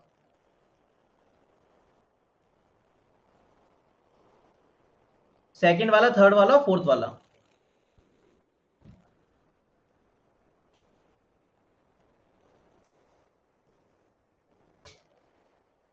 वेरी गुड, बहुत बढ़िया। तो देखो सेकंड, थर्ड एंड फोर्थ तीनों की तीनों एक्टिव है दोस्तों। अबे थर्ड वाला एक्टिव कहां से हो गया कदे? थर्ड वाला पैसिव है, फर्स्ट और थर्ड क्वाड्रेंट में है। फर्स्ट और थर्ड क्वाड्रेंट में है तो पैसिव हुआ ना। और फोर्थ वाला देखिए फर्स्ट एंड सेकंड क्वाड्रेंट में है तो एक्टिव है। समझे? थ्री वाला पैसिव एक्टिव कैसे हो गया ध्यानेश्वर? फ्लो में आ गए तुम तो। फर्स्ट और थर्ड क्वाड्रेंट में, तो फर्स्ट और थर्ड क्वाड्रेंट में तो पैसिव होता है। क्लियर है? अब देखो किन लोगों को यह समझ में आ गया कि सेकंड वाला और फोर्थ वाला एक्टिव है, और कितने लोगों को समझ में नहीं आया? आया है तो यस, नहीं आया तो नो। जल्दी से बताओ।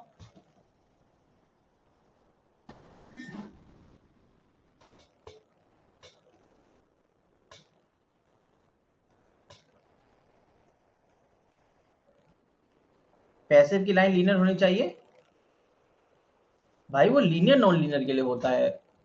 लीनियर नॉन लीनियर के लिए होता है सिद्धार्थ। वो linear and non linear elements के लिए पढ़ा था मैंने, straight line passing through origin. उसका एक्टिव पैसिव से क्या लेना देना? यहाँ पे देखो, यहाँ पे ये लाइन लीनियर का है, ये लाइन तो ये लाइन तो लीनियर नहीं है, सीधी नहीं है, फिर भी पैसिव है।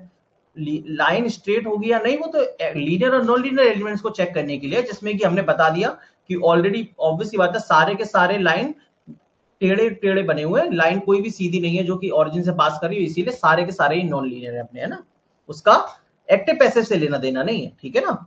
चलिए, तो जब एडजेसेंट क्वाड्रेंट्स में ग्राफ होता है, मतलब जब ग्राफ फर्स्ट में या सेकंड में आ जाए, सेकंड में या थर्ड में आ जाए, थर्ड में या फोर्थ में आ जाए, तो आपका एक्टिव ग्राफ होता है। मतलब जैसे यहां पर पैसिव है और यहां पर एक्टिव है, तो हम लोग इन दोनों में से किसको चूज करेंगे?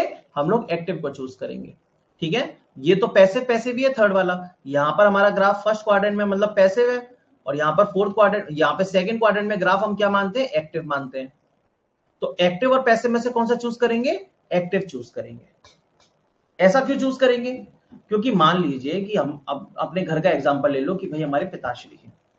अब पिताश्री हैं एक्टिव एलिमेंट, वो हमेशा पैसे देते हैं, लेकिन क्या उन्हें कभी लोन की जरूरत नहीं पड़ती? क्या उनको अगर कोई घर खरीदना है या गाड़ी खरीदनी है या टीवी खरीदनी है, कुछ भी एजुकेशन लोन, तो लोन तो लेते हैं ना, तो कभी कभी उनको भी पैसे की जरूरत पड़ती है, तो पैसे का काम भी करते हैं। तो जरूरी तो है नहीं कि जो बैटरी है वो हमेशा देगी ही, वो बैटरी लेती भी तो है चार्ज, बैटरी चार्ज लेती भी तो है स्टोर करके। बैटरी पहले चार्ज होती है, उसी के बाद तो बहुत देर तक कंटिन्यू रहता है। अब ऐसा तो है नहीं कि मोबाइल हम चार्ज करते हैं 24 घंटे और चलता है 2 घंटे। मोबाइल को हम चार्ज करते हैं 2 घंटे, चलता है 24 घंटे। तो शॉर्ट टाइम के लिए पैसिव है, बहुत लॉन्ग टाइम के लिए एक्टिव है, तो उसे क्या बोलेंगे? एक्टिव बोलेंगे। तो ऐसा ग्राफ जो कि पैसिव भी एक्टिव भी है, उसे हम लोग किस कैटेगरी में रखते हैं? एक्टिव एलिमेंट मानते हैं, जैसे कि सेकंड वाला और फोर्थ वाला। क्या सबको पल्ले पड़ गया? आगे चल जाओ, आगे चल सकता हूं मैं, हाँ या ना? बिल्कुल,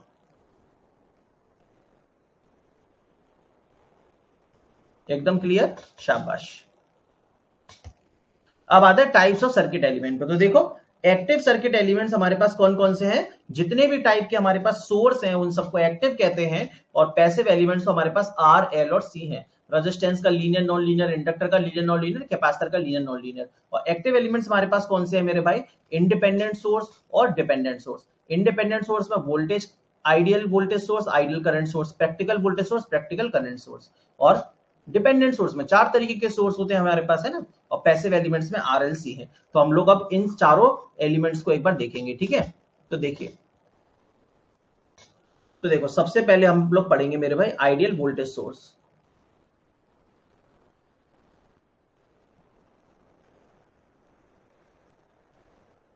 तो एक आइडियल वोल्टेज सोर्स की पहचान कैसे होती है कि इसका जो इंटरनल रेजिस्टेंस है वो क्या होता है, जीरो होता है। ठीक, इंटरनल रेजिस्टेंस क्या होता है मेरे दोस्त, इसका जीरो।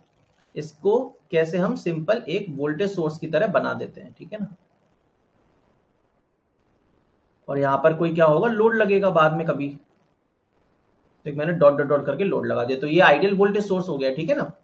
अब आइडियल आइडियल करंट सोर्स की पहचान क्या है,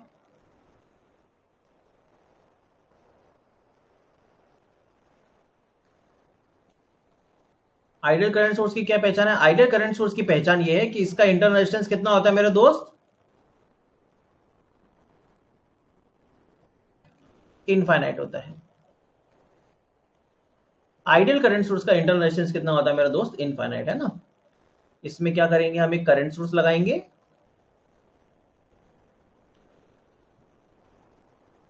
और यहां पर क्या आएगा, एक लोड आ जाएगा।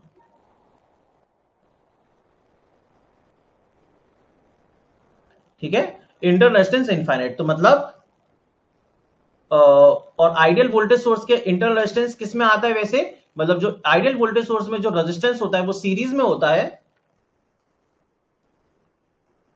जो रेजिस्टेंस है वो किस में आता है, आइडियल वोल्टेज सोर्स के सीरीज में, और आइडियल करंट सोर्स के पैरेलल में।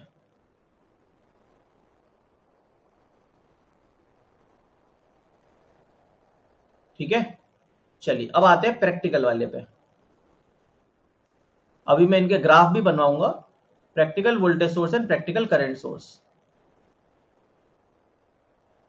बहुत ही सिंपल चीज है यार ये, नेटवर्क थ्योरी। अगर आपको एसी सर्किट्स वगैरह, रेजोनेंस वगैरह टफ लगता है तो वो भी मैं आपको बहुत ही आसानी से करवाऊंगा, ठीक है, आप चिंता मत करो। बस ये है कि आप लोग ने अच्छे से सारी चीजों को पढ़ लेना है और रिवाइज करना है, बस इसी चीज को, ठीक है, और कुछ नहीं। Practical voltage source and practical current source. तो देखो, प्रैक्टिकल वोल्टेज सोर्स में क्या आ जाएगा, बस सीरीज में रेजिस्टेंस आ जाएगा।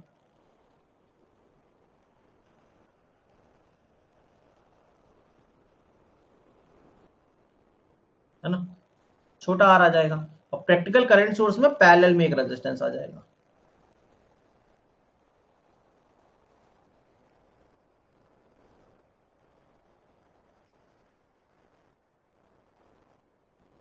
समझ गए,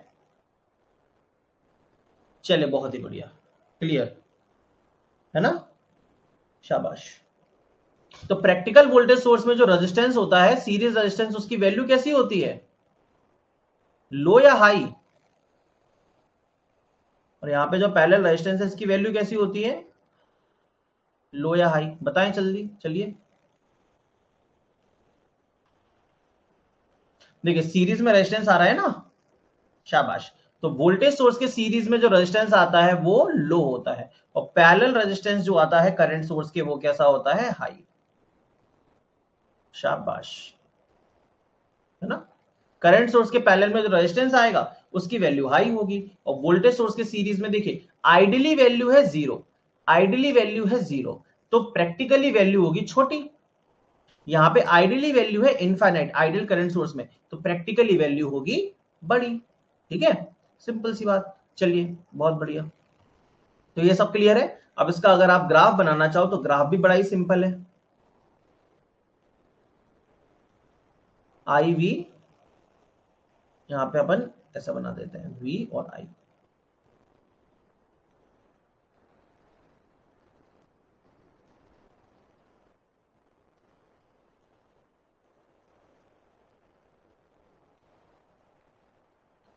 तो देखो वोल्टेज कैसा है दोस्त, हमारा कांस्टेंट है। वोल्टेज कैसा है, कांस्टेंट, तो हमने वोल्टेज कांस्टेंट बना दिया। वोल्टेज हमारा कैसा है, कांस्टेंट है, तो वोल्टेज हमने कांस्टेंट बना दिया। आइडियल करंट सोर्स में क्या कांस्टेंट है सर, करंट कांस्टेंट है, तो करंट हमने कांस्टेंट बना दिया ऐसे। ठीक है, देखिए करंट कांस्टेंट हो गया। ठीक है, वोल्टेज की वैल्यू देखिए क्या होती जा रही है, चेंज होती जा रही है। वोल्टेज नेगेटिव में, फिर इधर, फिर 0, फिर 1 2 3 4 5 6, लेकिन करंट की वैल्यू कितनी है, एक ही वैल्यू है। वोल्टेज की वैल्यू देखिए यहाँ पे एक ही है, लेकिन करंट की वैल्यू देखिए -4 -3 -2 -1 0 1 2 3 4 5, तो करंट की वैल्यू चेंज हो रही है, वोल्टेज की वैल्यू एक ही है। तो आइडियल वोल्टेज सोर्स हो गया, आइडियल करंट सोर्स हो गया। ठीक है, प्रैक्टिकल वोल्टेज सोर्स में क्या होगा, हमारे पास डिप आ जाएगा, है ना, जो लोड के अक्रॉस वोल्टेज आएगा यहाँ पे वो कैसा आएगा, V minus I into R.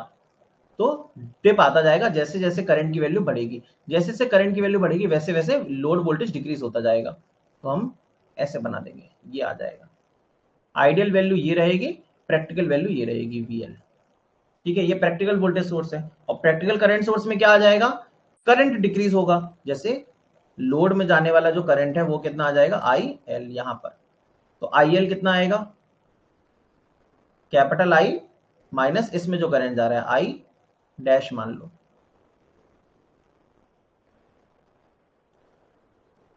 तो I माइनस आई डैश, जैसे जैसे यहाँ पे रेजिस्टेंस की वैल्यू क्या होगी, घटेगी, करंट और ज्यादा इसमें जाता जाएगा। ठीक है ना, तो करंट की वैल्यू घटती जाएगी, तो इस तरीके से कुछ बन जाएगा ऐसे। ठीक है, क्या सबको सारे ग्राफ समझ में आ गए, बोलो फटाफट।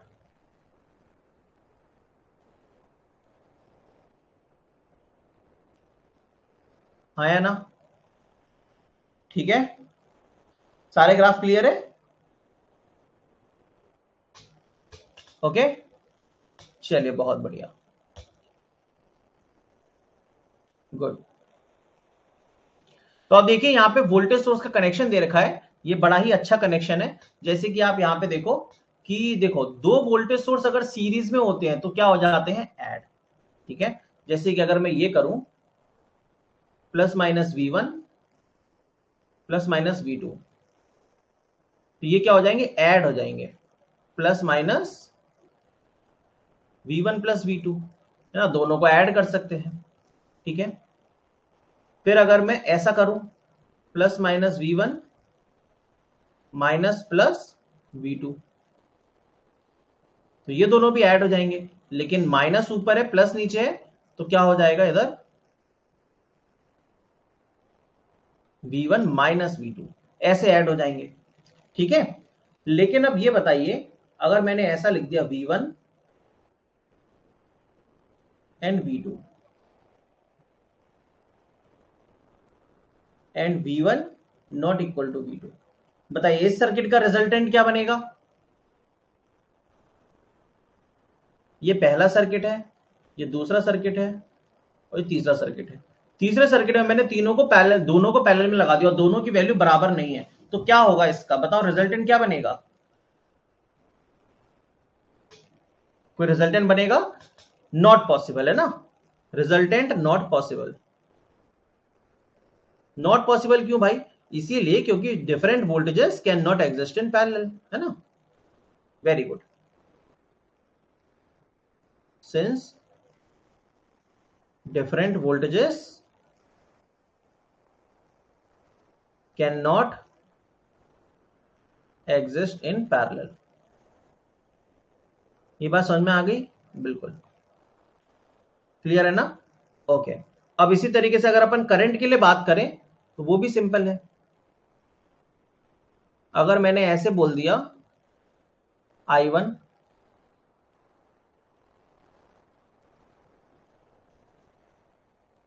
I2, तो इसका क्या रिजल्टेंट बनेगा, ऑब्वियस सी बात है, दोनों के दोनों करंट सोर्स क्या है, एक ही डायरेक्शन में है, तो इसका रिजल्टेंट बन जाएगा I1 प्लस I2। ठीक है, अगर मैंने दूसरा सर्किट ले लिया, एक ऊपर बना दिया I1 और एक नीचे बना दिया I2, और मुझे इसका रिजल्टेंट लिखना है, तो क्या आ जाएगा, ये I1 माइनस I2। इसको आप ऐसे भी बना सकते हो, अगर नीचे की तरफ आप रिजल्टेंट बना दे रहे हो तो रेफरेंस कौन सा मान लिया आपने, नीचे वाला, तो I2 में से I1 घट जाएगा, ठीक है, एक ही बात है ना। अब देखिए थर्ड, तो वोल्टेज सोर्स को हम सीरीज में लगा सकते हैं लेकिन पैरेलल में अलग अलग वोल्टेज सोर्स नहीं लगा सकते, ठीक है। करंट सोर्स को हम पैरेलल में लगा सकते हैं, लेकिन अगर मैंने ऐसे कुछ बना दिया I1 I2 और मैंने बोल दिया I1 not equal to I2, बताइए तो क्या इसका रिजल्टेंट बनेगा, नहीं बनेगा, रिजल्टेंट नॉट पॉसिबल, है ना। ये है एक घर और ये है दो बीवियां, बताइए ऐसा हो सकता है, बोलो पॉसिबल है ऐसा। करंट, करंट मार देंगी, क्या मार देंगी, करंट मार देंगे, ऐसा not possible, since different currents cannot exist in series।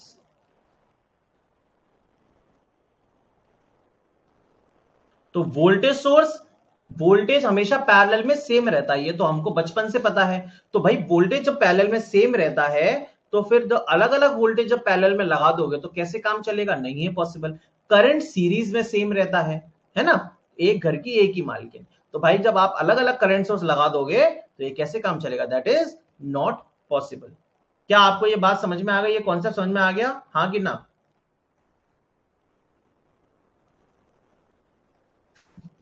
बिल्कुल घर तबाह हो जाएगा मेरे भाई, ये बात समझ में आ गई सभी को, है ना। ओके चलिए, वही सब यहाँ पे लिखा हुआ था कि जैसे ये सीरीज में वोल्टेज है, ठीक है, सीरीज में वोल्टेज है, ठीक है, पैरेलल में वोल्टेज है तो दोनों को बराबर होना पड़ेगा, ठीक है, दोनों को बराबर होना पड़ेगा। अब आप यहां पे देखो, तो पैरेलल में कौन डोमिनेंट होता है, पैरेलल में कौन डोमिनेंट होता है, पैरेलल में वोल्टेज डोमिनेंट होता है। ऐसे कैसे, देखो वोल्टेज मतलब लड़का, करंट मतलब लड़की, अभी इन दोनों के रास्ते अलग हैं, अभी ये दोनों एक ही, अभी ये दोनों गर्लफ्रेंड बॉयफ्रेंड है, क्या है, गर्लफ्रेंड बॉयफ्रेंड, दोनों अलग अलग है, अभी इनका संबंध नहीं हुआ है, ठीक है, शादीशुदा नहीं है, ये दोनों गर्लफ्रेंड बॉयफ्रेंड है, बॉयफ्रेंड गर्लफ्रेंड वी आई। तो आप मुझे बताओ कौन ज्यादा चलाएगा अपनी, वोल्टेज ज्यादा चलाएगा अपनी, है ना, उसकी ज्यादा चलेगी, वो ज्यादा डोमिनेंट होगा, समझ गए। तो दूसरा वाला आप समझ ही गए होंगे, सिंपल सी बात है कि जब अगर दोनों को सीरीज में लगा दिया तो अब क्या हो गया है, इन दोनों का गठबंधन हो चुका है, और जब परमानेंट गठबंधन हो चुका है तो ये यूनिवर्सल फैक्ट है कि कौन जीतेगा, सिंपल सी बात है, सीरीज में कौन जीतेगा, करंट। ठीक है ना, तो रिजल्टेंट क्या है, डोमिनेंट कौन होगा, करंट होगा, ठीक है, बहुत बढ़िया, क्लियर।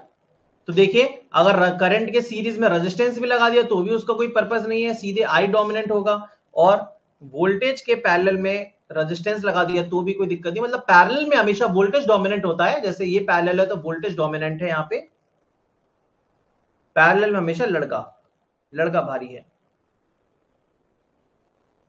ठीक है, और सीरीज में करंट डोमिनेंट होता है। क्या दोनों बात समझ में आ गई, बोलो भाई, हाँ कि ना, अरे बोल रहे फटाफट, क्लियर है कि ना।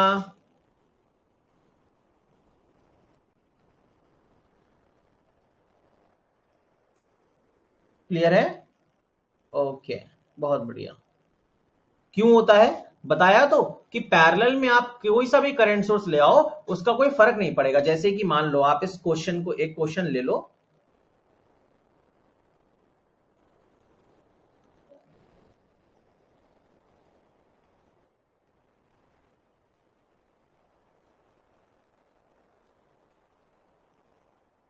5 वोल्ट नहीं, इसको 10 वोल्ट कर देते हैं, 10 वोल्ट, और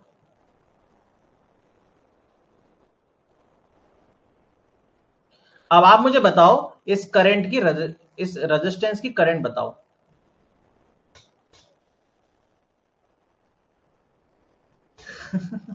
हाँ, ये बात तो है, लेकिन ये परमानेंट गठबंधन है, इंडिया का शादी वाला गठबंधन है, ये नहीं टूटता है, वो गठबंधन पॉलिटिक्स वाला अलग है। तो देखो ये प्रैक्टिकल जो हम इसका देख रहे हैं वो ये है। अब आप देखिए वोल्टेज और करंट सोर्स पैरेलल में है तो वोल्टेज डोमिनेंट है, तो यहाँ पे वोल्टेज सोर्स और करंट सोर्स पैरेलल में लगा दो और एक रेजिस्टेंस लगा दो। तो आप मुझे बताओ इसका आंसर कितना आएगा? 2 एम्पियर में 2 ओम में रेजिस्टेंस में करंट कितनी जाएगी?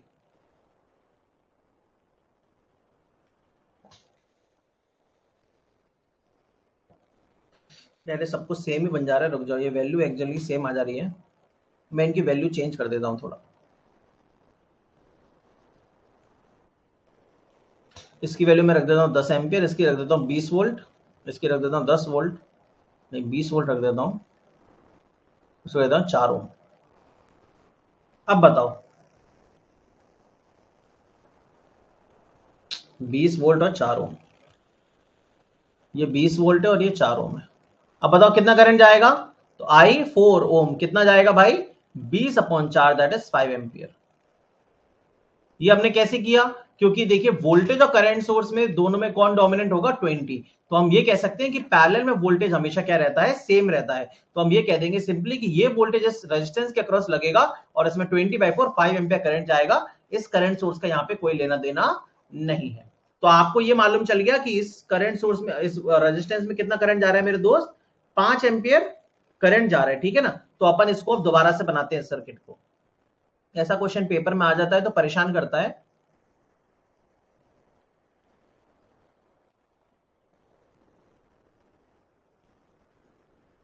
कितना जा रहा है? 5 एम्पियर। 5 एम्पियर जा रहा है इसमें, है ना, 4 ओम के रेजिस्टेंस में करंट कितना जा रहा है? 5 एम्पियर जा रहा है। तो आप मुझे एक बात बताओ कि यहां पे ये तो हम समझ गए, चलिए 5 एम्पियर इसमें करंट जा रहा है। तो आप मुझे बताओ कि करंट सोर्स में से जो करंट निकल रहा है वो तो कितना निकल रहा है? सर 10 एम्पियर ही निकल रहा है और 5 एम्पियर इसमें जा रहा है, 5 एम्पियर इसमें जा रहा है, तो करंट सोर्स का करंट तो चेंज नहीं होगा। तो ये वोल्टेज सोर्स में करंट कितना होगा बताओ? वोल्टेज सोर्स में करंट क्या होगा? आई वी। ये कितना होगा? ये भी 5 एम्पियर होगा। ये भी कितना होगा मेरे भाई? 5 एम्पियर। आ गई बात समझ? कुछ पल्ले पड़ा कि नहीं? है ना, किरचॉफ्स करंट लॉ के थ्रू, है ना, केसीएल लगाया हमने यहाँ पे। केसीएल लगाया कि 10 आ रहा है, करंट सोर्स एक कांस्टेंट, तो 5 रेजिस्टेंस में चला गया और 5 वोल्टेज सोर्स में चला गया, तो 5 एम्पियर। तो अगर मैं देखूंगा कि पी वोल्टेज, वोल्टेज सोर्स जो कर रहा है वो क्या कर रहा है? एब्जॉर्ब कर रहा है। कितना एब्जॉर्ब कर रहा है? Power 100 what. और डिलीवर कितना कर रहा है? पी वोल्टेज डिलीवर कितना कर रहा है? -100 वॉट। इस तरीके से क्वेश्चंस डिजाइन हो जाते हैं अच्छे लेवल के।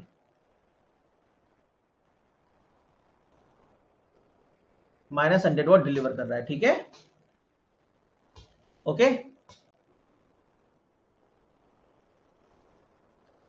शाबाश, बहुत बढ़िया, है ना। वोल्टेज एब्जॉर्ब कर रहा है 100 वॉट। मुझे बताओ करंट सोर्स क्या कर रहा है? पावर। करंट सोर्स कितनी डिलीवर कर रहा है? पावर। करंट सोर्स पावर कितनी डिलीवर कर रहा है? इस करंट सोर्स के अक्रॉस वोल्टेज कितना है? 20 है और करंट है इसकी 10, तो 20 इंटू 10 मतलब 200 वॉट। 200 वॉट डिलीवर कर रहा है ना। डोमिनेंट कुछ नहीं होता है यहाँ पे, ऐसा नहीं होता है कि डोमिनेंट कर रहा है, डोमिनेंट डोमिनेंट कुछ नहीं है, बस ये है कि वोल्टेज पैरेलल में सेम रहता है, बस वो ये कहने का तरीका है और कुछ नहीं। करंट कितने डिलीवर कर रहा है? 20, 200 वॉट, है ना, 200 वॉट डिलीवर कर रहा है क्योंकि इसके अक्रॉस वोल्टेज है कितना? 20 और करंट कितना जा रहा है? प्लस से निकल के 10, तो 10 इंटू 20 200 वॉट। अब बताओ रेजिस्टेंस, रेजिस्टेंस तो पावर क्या करेगा सर? एब्जॉर्ब ही करेगा। रेजिस्टेंस तो क्या करेगा? पावर एब्जॉर्ब करेगा। तो कितना पावर एब्जॉर्ब कर रहा है रेजिस्टेंस? 4 इंटू 5 बोले तो 20 watt. Sorry, I square R होगा ना, 5 का स्क्वायर इंटू 4, 4 इंटू 5 का स्क्वायर, तो 25 इंटू 4 मतलब 100 वॉट। रेजिस्टेंस कितनी एब्जॉर्ब कर रहा है मेरे भाई? 100 वॉट एब्जॉर्ब कर रहा है। वोल्टेज कितनी एब्जॉर्ब कर रहा है? 100 वॉट एब्जॉर्ब कर रहा है। और करंट सोर्स कितनी डिलीवर कर रहा है? 200 वॉट डिलीवर कर रहा है। इसका मतलब ये नहीं है कि सर करंट सोर्स डोमिनेंट हो गया। यहाँ पे डोमिनेंट बस डायरेक्शन को लेके है कि रेजिस्टेंस, मतलब ये देखिए कि पैरेलल में बस वोल्टेज सेम रहता है, वो उसी चीज को लेके डोमिनेंट कह रहा है। डोमिनेंट इस चीज को लेके नहीं कह रहा कि कौन ज्यादा डिलीवर कर रहा है, कौन ज्यादा एब्जॉर्ब कर रहा है। तो क्या आपको इसमें पूरा समझ में आ गया कि एक करंट सोर्स है जो कि 200 वॉट डिलीवर कर रहा है और वोल्टेज सोर्स और रेजिस्टेंस दोनों की 100 वॉट एब्जॉर्ब कर रहे हैं। तो हमारा पावर का इक्वेशन भी सही बैठ गया, डिलीवर्ड पावर बराबर एब्जॉर्ब पावर। क्या कुछ पल्ले पड़ा या ऊपर से जा रही हैं चीजें? समझ में आ रही है या नहीं बातें? सभी लोग कमेंट करके बताओ फटाफट, जितने भी स्टूडेंट्स हैं सभी लोग कमेंट करके बताओ समझ में आ रही है मेरी बात? देखो यार, समझ में नहीं आ रही है तो फिर सीधे सीधे बता दो, फिर मैं कुछ और तरीका अपनाऊं। पल्ले पड़ रही है, वेरी गुड। और यहां पे करंट सोर्स क्या है? डोमिनेंट होता है, ठीक है, यहां पे करंट सोर्स डोमिनेंट होता है, समझ गए? बहुत बढ़िया, सीरीज में करंट सोर्स डोमिनेंट होता है, शाबाश। अब देख लो, ये तो आपको पता ही है ऑलरेडी, मैंने आपको बताया था थोड़ी देर पहले कि जो वोल्टेज सोर्स है आइडियल, उसका इंटरनल रेजिस्टेंस कितना है। देखो, आइडियल वोल्टेज सोर्स का कितना पढ़ा था हमने? जीरो। जीरो इंटरनल रेजिस्टेंस पढ़ा था। आइडियल करंट सोर्स का कितना था? इनफाइनाइट था। प्रैक्टिकल वोल्टेज सोर्स का कितना था? सर सीरीज में रेजिस्टेंस रहता है वोल्टेज सोर्स के, तो आइडियली जीरो है, तो प्रैक्टिकली हम चाहेंगे कोई भी वोल्टेज ड्रॉप ना हो, तो जीरो रेजिस्टेंस लो हो। प्रैक्टिकल करंट सोर्स का कितना था? प्रैक्टिकल करंट सोर्स का आइडियल का इनफाइनाइट रहता है, तो प्रैक्टिकल करंट सोर्स का रेजिस्टेंस हमें हाई चाहिए, हाई होना चाहिए, जिससे कि इसमें रेजिस्टेंस हाई रहे, तो इसमें कोई करंट ना आए, जो भी करंट सोर्स से डिलीवर हो रही है वो पूरी लोड में चली जाए। ठीक है, बहुत बढ़िया। अब आप मुझे बताइए वोल्ट मीटर और एम मीटर। अब वोल्ट मीटर की बात करते हैं, तो वोल्ट मीटर किस में लगता है? सर वोल्ट मीटर पैरेलल में लगता है ना। वोल्ट मीटर किस में लगता है? किसी सर्किट के पैरेलल में। जैसे कि अगर मैंने एक सोर्स यहां पे लगा दिया V1 5 वोल्ट का, यहां पे मैंने दो रेजिस्टेंस लगा दिए। अब मैंने क्या किया, एक वोल्ट मीटर लगाया यहाँ पे मेजर करने के लिए। तो आप मुझे बताइए, इसको मैंने कह दिया 2 ओम, इसको भी मैंने कह दिया 2 ओम, तो वोल्ट मीटर लगता है पैरेलल में। तो अब हम क्या चाहते हैं कि जो वोल्ट मीटर है क्या उसमें कोई करंट आए? नहीं, हम नहीं चाहते कि इसमें करंट आए, है ना। It should draw minimum current, it should draw minimum current, इसमें करंट हम क्या चाहते हैं? मिनिमम आए। देयरफॉर रेजिस्टेंस कैसा होना चाहिए? इसका हाई होना चाहिए। तो आइडियली कितना होना चाहिए वोल्टमीटर का रेजिस्टेंस? आइडियली वोल्टमीटर का रेजिस्टेंस होना चाहिए इनफाइनाइट। क्या आपको ये बात पल्ले पड़ गई? है ना। वोल्टमीटर का रेजिस्टेंस इंटरनली क्या होना चाहिए? इनफाइनाइट होना चाहिए, आइडियली इनफाइनाइट होना चाहिए वोल्टमीटर का, क्योंकि वो पैरेलल में लगता है। जैसे करंट सोर्स पैरेलल में लगता है, उसका भी इनफाइनाइट होना चाहिए आइडियली, वैसे ही वोल्टमीटर का आइडियली इनफाइनाइट होना चाहिए। और आइडियली एमीटर का कितना होना चाहिए? जीरो होना चाहिए, ठीक है, क्योंकि एमीटर लगाते हैं हम लोग सीरीज में।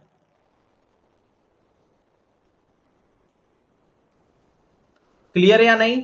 हाँ या ना? चलिए, और आइडियल क्लियर है तो प्रैक्टिकल भी क्लियर है। अगर आइडियली जीरो तो प्रैक्टिकल लो, आइडियली इनफाइनाइट तो प्रैक्टिकली हाई।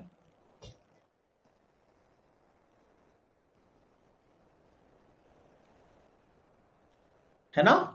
ओके, चलिए, अब आ गए हम, इंडिपेंडेंट सोर्स हो गए हमारे, अब हम आ गए हम डिपेंडेंट सोर्स पे। तो चार तरीके के डिपेंडेंट सोर्स होते हैं, आप सबको पता है। पहला वाला कैसा है? देखो, हम लोग बाहर के एलिमेंट से देखते हैं किस चीज से कंट्रोल हो रहा है, और अंदर की चीजों को देखते हैं वो कौन सा सोर्स है, उसकी अंतरात्मा कैसी है। तो ये वोल्टेज सोर्स है ये, और ये कंट्रोल किससे हो रहा है? वोल्टेज से कंट्रोल हो रहा है। तो वोल्टेज कंट्रोल्ड वोल्टेज सोर्स, ये किससे कंट्रोल हो रहा है? करंट से कंट्रोल हो रहा है। तो करंट कंट्रोल्ड, और सोर्स कौन सा है ये? सर वोल्टेज सोर्स है, इसकी अंतरात्मा वोल्टेज की है, तो वोल्टेज सोर्स। इसी तरीके से इसको हम लिख देंगे वोल्टेज कंट्रोल्ड करंट सोर्स, और इसको हम लिख देंगे करंट कंट्रोल्ड करंट सोर्स। चार तरीके के हमारे पास क्या होता है? डिपेंडेंट सोर्स होते हैं,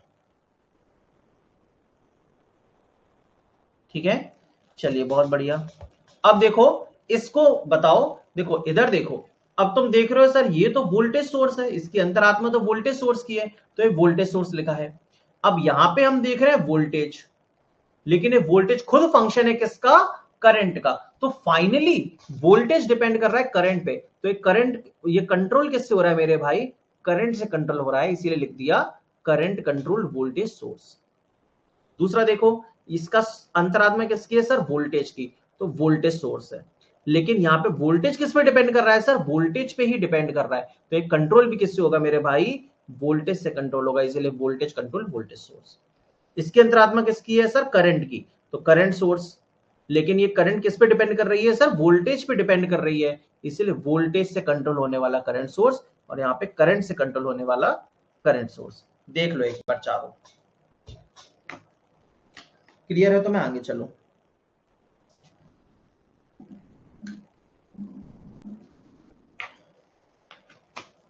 मैं काफी ज्यादा धीरे धीरे और बहुत ज्यादा बेसिक चीजें बता रहा हूं। ये सब चीजें ऑलरेडी वैसे आप सबको पता रहती है, ठीक है ना, बट फिर भी ये इंट्रोडक्शन क्लास है, तो पहली क्लास में मैं आपके साथ धूम धड़ाका नहीं करना चाहता।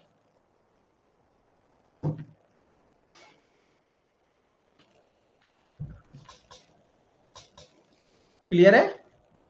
शाबाश, ओके। अब आ जाते हैं केसीएल और केवीएल पे। तो आप सबको पता है। अच्छा मुझे ये बताइए, किरचॉफ्स का पहला नियम कौन सा है?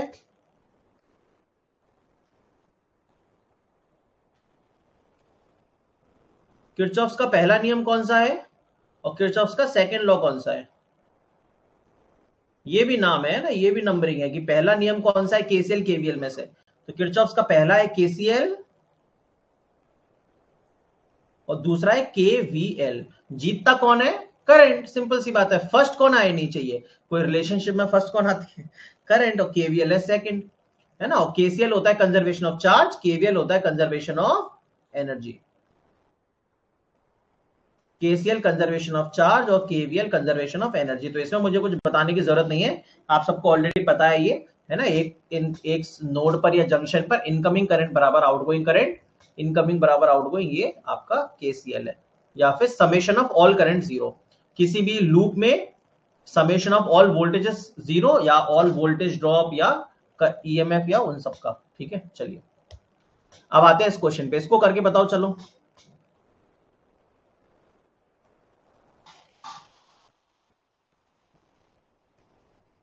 ये प्लस माइनस 2VA है, इसको आप लोगों को करना है। ये माइनस प्लस VA है।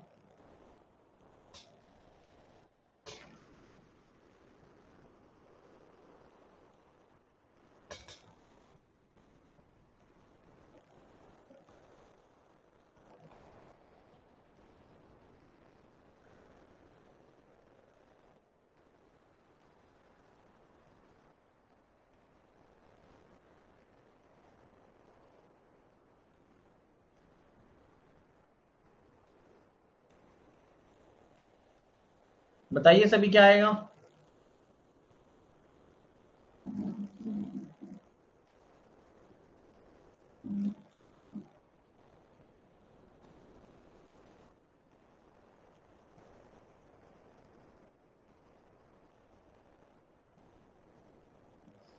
Calculate compute the power absorbed in dependent voltage source for the circuit shown below. ये डिपेंडेंट वोल्टेज सोर्स कितना पावर एब्सॉर्ब कर रहा है ये निकालना है। बड़ा ही अच्छा क्वेश्चन है ये वाला।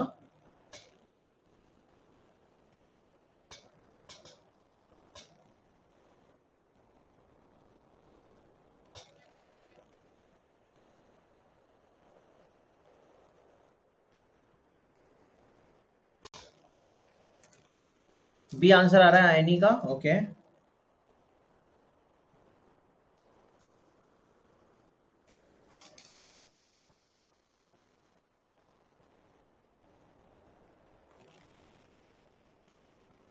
तो देखो दोस्तों, बहुत ही सिंपल सी चीज है, इतना कोई टफ वाली चीज नहीं है ना। डी आ रहा है आयुषी का। देखिए, अगर आपको इस क्वेश्चन को सॉल्व करना है तो पहले आपको ये सोचना होता है नेटवर्क थ्योरी में कि हमें केसीएल लगाना है या केवीएल लगाना है, नोडल या मैश लगाना है। ठीक है, नोडल एनालिसिस मतलब केसीएल और मैश एनालिसिस मतलब केवीएल। ठीक है, तो हमें यहाँ पे कोई पैरेलल में चीजें तो दिख नहीं रही, हमें सारी चीजें सीरीज में दिख रही हैं, तो हम केवीएल लगाना पसंद करेंगे। किरचॉफ्स करंट लॉ कब लगाते हैं? जब पैरेलल में चीजें होती हैं। यहाँ पे एक सीरीज में है तो केवीएल लगाएंगे। केवीएल मतलब मैश एनालिसिस करेंगे। अब मैश एनालिसिस करने के लिए हमें क्या करना पड़ता है मेरे भाई? करंट अज्यूम करनी पड़ती है, अज्यूम करंट।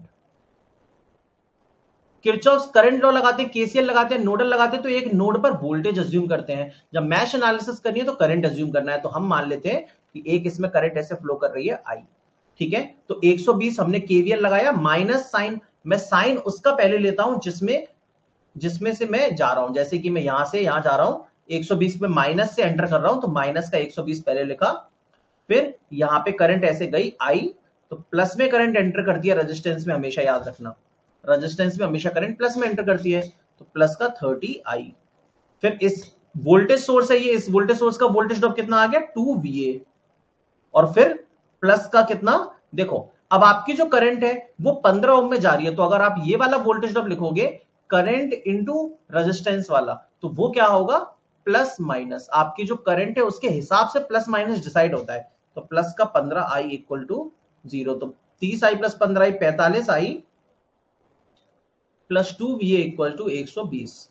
अब दूसरी चीज क्या हो गई, यहां पर हमें एक और इक्वेशन चाहिए, तो हमेशा दूसरी इक्वेशन इस डिपेंडेंट सोर्स वाले क्वेश्चन में हमें डिपेंडेंट सोर्स में जो टर्म है VA उसी से मिलती है। आप जैसे देखोगे तो हमारी जो करंट है आई वो ऊपर से नीचे आ रही है ना, ऐसे आ रही है, तो 15 में इधर एंटर करेगी इस तरीके से, तो प्लस ऊपर है माइनस नीचे है, तो हमारा जो डायरेक्शन है वोल्टेज ड्रॉप का वो ये है प्लस ऊपर माइनस नीचे, लेकिन जो एक्चुअल क्वेश्चन में VA दे रखा है वो उल्टा दे रखा है, तो हम लोग VA को कैसा लिख सकते हैं, हम लोग VA को लिख सकते हैं कितना, वोल्टेज ड्रॉप है ना माइनस का 15 इंटू आई, तो अगर हम इस VA की वैल्यू को यहां पुट कर देंगे तो 45 इंटू आई प्लस 2 इंटू माइनस का 15 इंटू आई इक्वल टू 120, तो ये आ गया 45 आई 15 दूनी 30 आई 15 आई इक्वल टू 120, तो आई की वैल्यू आ गई मेरे दोस्त 8 एम्पियर।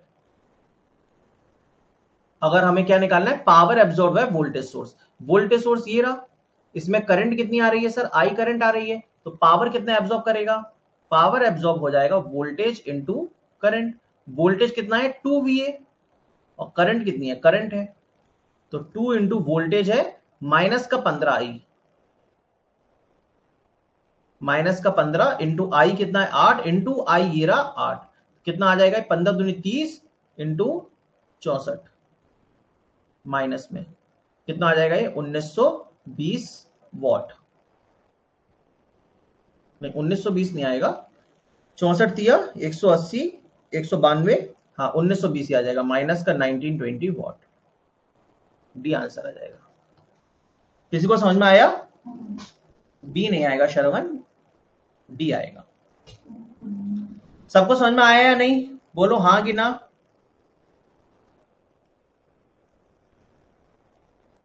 आपने यहाँ पे वोल्टेज में 2VA नहीं लिया होगा, ये जो वोल्टेज सोर्स है ये 2VA वैल्यू है इसकी, इस डिपेंडेंट सोर्स के अक्रॉस जो वोल्टेज है वो 2VA है, आपने सिर्फ VA ले लिया होगा गलती से, आपको तो वही वैल्यू लेनी है ना जो दे रखी है वोल्टेज सोर्स की, आपने सिर्फ VA ले लिया होगा दोस्त गलती से, इस वजह से आपका माइनस 960 आ रहा है ना। चलिए बहुत बढ़िया, इस क्वेश्चन को बताओ,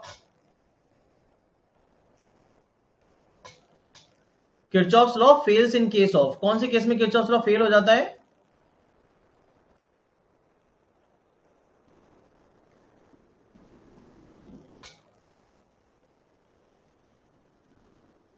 शाबाश, किरचॉफ्स लॉ किस में फेल हो जाता है, देखिए किरचॉफ्स लॉ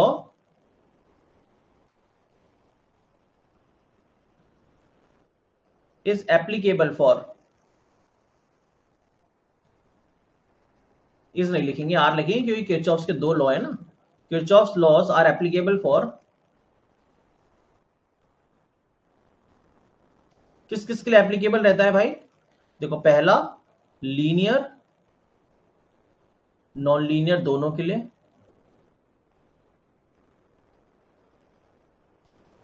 ठीक है, डुअल सर्किट्स के लिए, डुअल नेटवर्क्स के लिए, जो नेटवर्क डुअल होते हैं एक दूसरे के उनके लिए, एक्टिव पैसिव बायलेटरल यूनिलेटरल ये सब तो चलता ही चलता है, टाइम वेरिएंट टाइम इनवेरिएंट के लिए भी,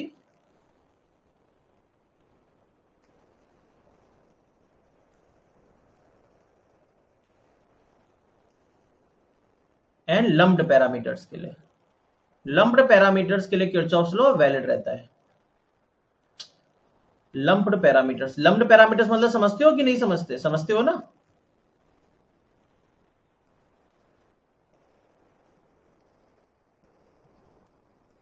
ठीक है, and not applicable for distributed parameters, ठीक है।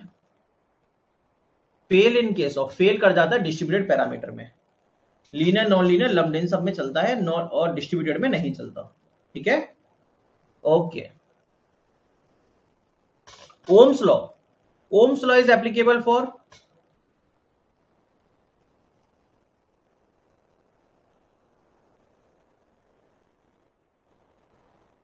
ओम्स लॉ किसके लिए एप्लीकेबल है? Linear parameters only.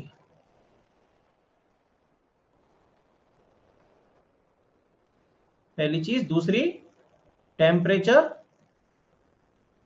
Should remain constant.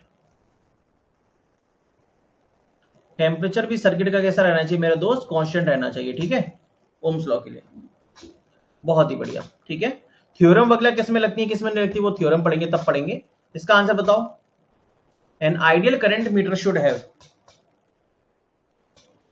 एक आइडियल करंट मीटर में क्या होना चाहिए?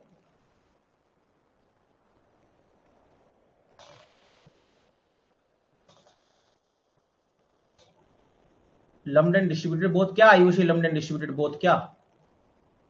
एक ideal current meter, ideal current meter मतलब ये आइडियल करंट सोर्स है या आइडियल एमीटर है? ये करंट मीटर मतलब आइडियल करंट सोर्स है या एमीटर है? ये एमीटर है मेरे भाई, है ना, एमीटर। तो आइडियल एमीटर में क्या होना चाहिए? Zero resistance, zero series resistance, है ना, शाबाश, जीरो रेजिस्टेंस होना चाहिए, बहुत बढ़िया, जीरो रेजिस्टेंस होना चाहिए। अगर आइडियल वोल्टमीटर होता तो इनफाइनाइट रेजिस्टेंस होता। Ohm's law is applicable for both lumped and distributed? जी नहीं Ayushi, Ohm's law is applicable for only lumped parameters, not distributed parameters. Distributed parameter पे कुछ भी नहीं लगता है, Ohm's law कैसे लग जाएगा?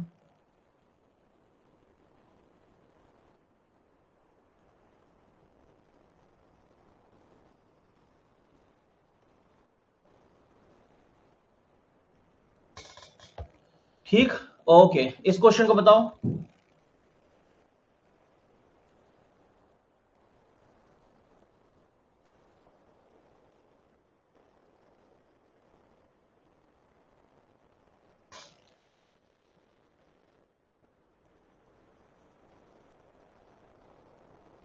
बताओ इसको फटाफट। For the circuit shown in the figure below the current I flowing through the circuit.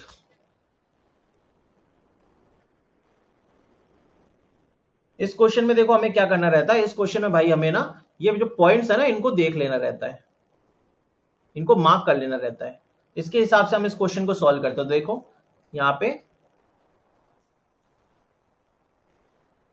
जब भी देखो बहुत सारे रेजिस्टेंस हो रहे तो हमेशा मार्किंग कर लो, उसके बाद क्वेश्चन को सॉल्व करो। जैसे कि इधर इसके बाद ये दे रखा है और इधर ऐसे दे रखा है, और यहाँ पे ये है और ये है, इसको मैं ए मान लेता हूं, इसको बी मान लेता हूं, तो देखो क्या हो जाएगा फिर, बाकी के टर्मिनल्स देख लो, बाहर वाले टर्मिनल्स, ये ए है तो ये भी ए है, तो ऊपर से जा रहा है तो ये भी ए हो जाएगा, ये बी है तो ये भी नीचे से आ रहा है, ये भी बी हो जाएगा। Very good. तो हमें क्या दिख रहा है कि ये 3 ओम है, ये 3 ओम है और ये भी 3 ओम है, और तीनों ए बी के बीच में बने हुए हैं, तो ए और बी के बीच में बने हैं तीनों के तीनों, मतलब तीनों पैरेलल में है एक्चुअली, है ना। काफी स्टैंडर्ड और सिंपल सर्किट है ये वाला। तो ये ए हो गया, ये बी हो गया, अब इससे जुड़ा है आपका वोल्टेज सोर्स।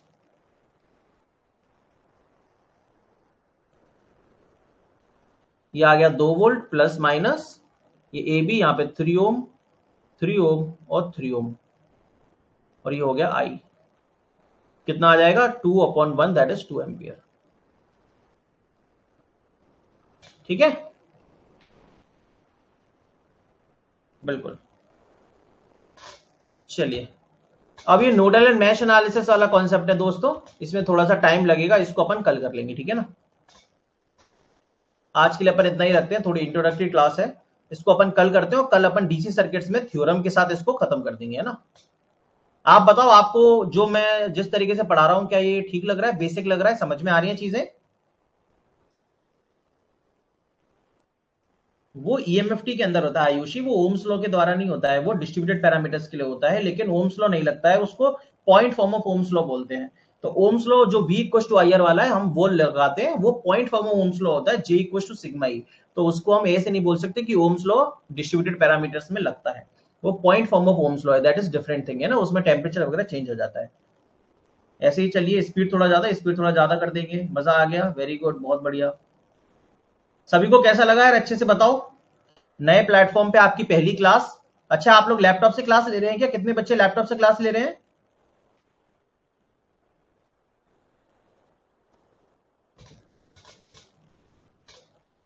कितने स्टूडेंट लैपटॉप से क्लास ले रहे हैं, लैपटॉप से, पीसी से देख रहे हैं? पल्लव, कौन से? बहुत बढ़िया, मी, मोनू, चलिए बहुत सारे बच्चे टीवी में देख रहे हो, क्या बात है। बेसिक से ही पढ़ाइएगा, हाँ भाई बेसिक से ही चल रहे हैं, लैपटॉप में देख रहे हैं। तो लैपटॉप में आपने क्या किया, बस जाके लॉग इन कर लिया कोर्स को। ठीक है गौरव, बहुत बढ़िया। कमेंट करने में प्रॉब्लम है, बाकी सब ठीक है। तो लैपटॉप से आप लोग आराम से देख रहे हो। तो लैपटॉप से क्या कहते हैं, कमेंट कैसे कर रहे हो आप लोग? टाइप करके। मोबाइल से लैंडस्केप में कमेंट नहीं हो पा रहा है, हाँ यार वैसा तो है आनंद। लॉग आउट हो रहा है, क्या लॉग आउट हो रहा है? लॉग आउट क्यों हो जाएगा इस ऐप में? ये तो सही है, इस तरीके से की कोई दिक्कत तो नहीं घटती इसमें। कीबोर्ड से टाइप कर रहे होगे कमेंट्स, है ना? कीबोर्ड से टाइप कर रहे होगे, तो ऑर्गेनाइजेशन कोड डाल के आपने लॉगिन करके अंदर घुस गए और उसमें लाइव क्लास दिख रही होगी, तो उस पर आपने क्लिक कर दिया, आपकी लाइव क्लास चालू हो गई, है ना? साइड से आ रहा है कमेंट्स, ओके। लैपटॉप में कमेंट करना आसान है, वेरी गुड। फोन से कमेंट करने में प्रॉब्लम आ रही है, ठीक है। अब यार देखो, लैंडस्केप मोड में कमेंट का फीचर नहीं है, तो वो तो मेरे ऐप में भी नहीं था, जो मेरा ऐप था उसमें भी आ, हाँ ऐप नहीं, वेबसाइट से लॉग आउट कैसे होएगा एनी, पता नहीं क्यों लॉग आउट हो रहा है। ठीक है, हाँ ऑल सब्जेक्ट्स को बेसिक से पढ़ाएंगे शुभम, डोंट वरी। चलिए ठीक है, ओके। तो आज की क्लास को अपन यही क्लोज करते हैं। कल आप लोगों को मैं सेकंड क्लास में इसके आगे का पढ़ाऊंगा, ठीक है, जिसमें हम लोग कल बाकी का बचा हुआ रेजिस्टेंस के टाइप्स, बल्ब का कॉन्सेप्ट और नेटवर्क थ्योरम का कॉन्सेप्ट कवर कर लेंगे, जिससे डीसी सर्किट आपका लगभग लगभग क्लोज हो जाएगा, ठीक है। फिर अपन बाकी की और 2-3 क्लासेस में बाकी का एसी सर्किट, रेजोनेंस वगैरह कर करा के 5 से 6 क्लासेस के अंदर नेटवर्क थ्योरी को खत्म कर देंगे, ठीक है।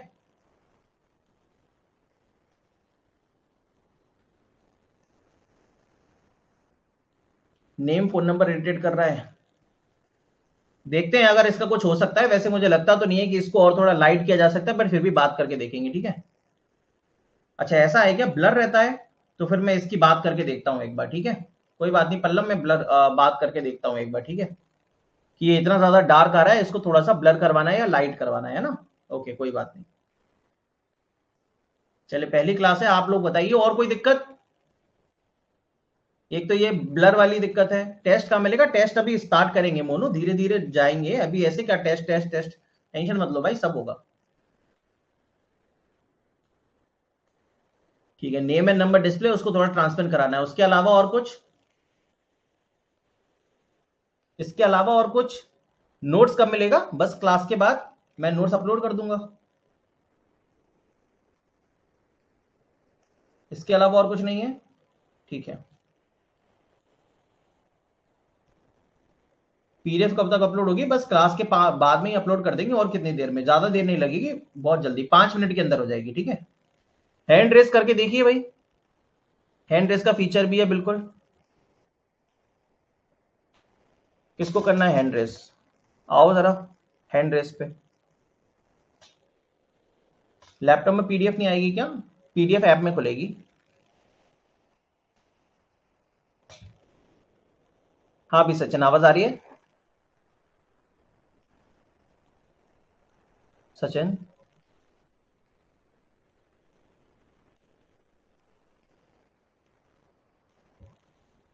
हाँ शुभम आप बोलो।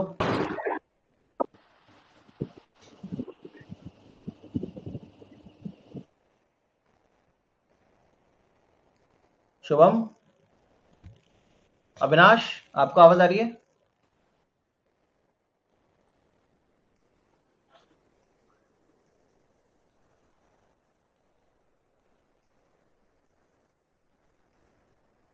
क्वेश्चन को ओल्ड ऐप से डिसकंटिन्यू मत कीजिएगा। मैं नहीं भाई, उसको डिसकंटिन्यू करेंगे। आप लोग बोलिए ना, आप लोग बोल क्यों नहीं रहे? बोलिए तो सही। माइक ऑन है क्या आपका? माइक तो ऑन है, पीछे से आवाज भी आ रही है। हाँ भाई चंद्रेश, तुम बोलो।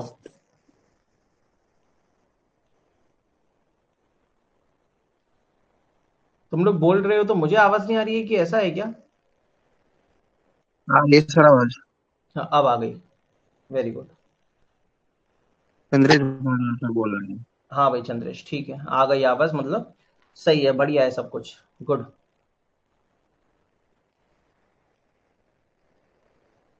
भृति, तुम आओ। लाइब्रेरी में है, ओके।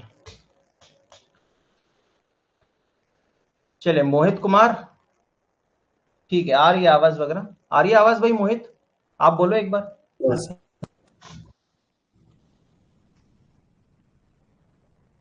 हाँ पल्लव बोल तो दिया भाई, कैसे बोलूं? ठीक है, ओके, बहुत बढ़िया। चलिए बंद करते हैं इसको। ओके ठीक है। हाँ पुराना ऐप भी रहेगा और ये भी रहेगा, दोनों ही रहेंगे। ठीक है। हाँ भाई आप भी बोल सकते हो। हाँ भाई आप जरा टीवी से बोलो, ऐप सही चल रहा है? तो एक्सेप्टेड ये। अरे बोल दे। हेलो। हाँ जी। Hello sir.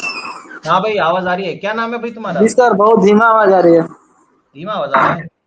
हम्म। अब यार पता नहीं यार, धीमा आ रहा है तो फिर क्या, वो तो आ जाएगा, कोई दिक्कत नहीं। अच्छा। ठीक है रुपेश, वेरी गुड।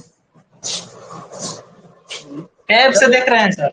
हाँ टैब से। अच्छा, टैब से देख रहे हो, चलो हम्म। ठीक, ओके। क्या? चलिए ठीक है दोस्तों, बहुत बहुत धन्यवाद, थैंक यू सो मच। अपन लोग चलते हैं, है ना, और अपन लोग अब मिलते हैं अगली क्लास में, है ना। ओके,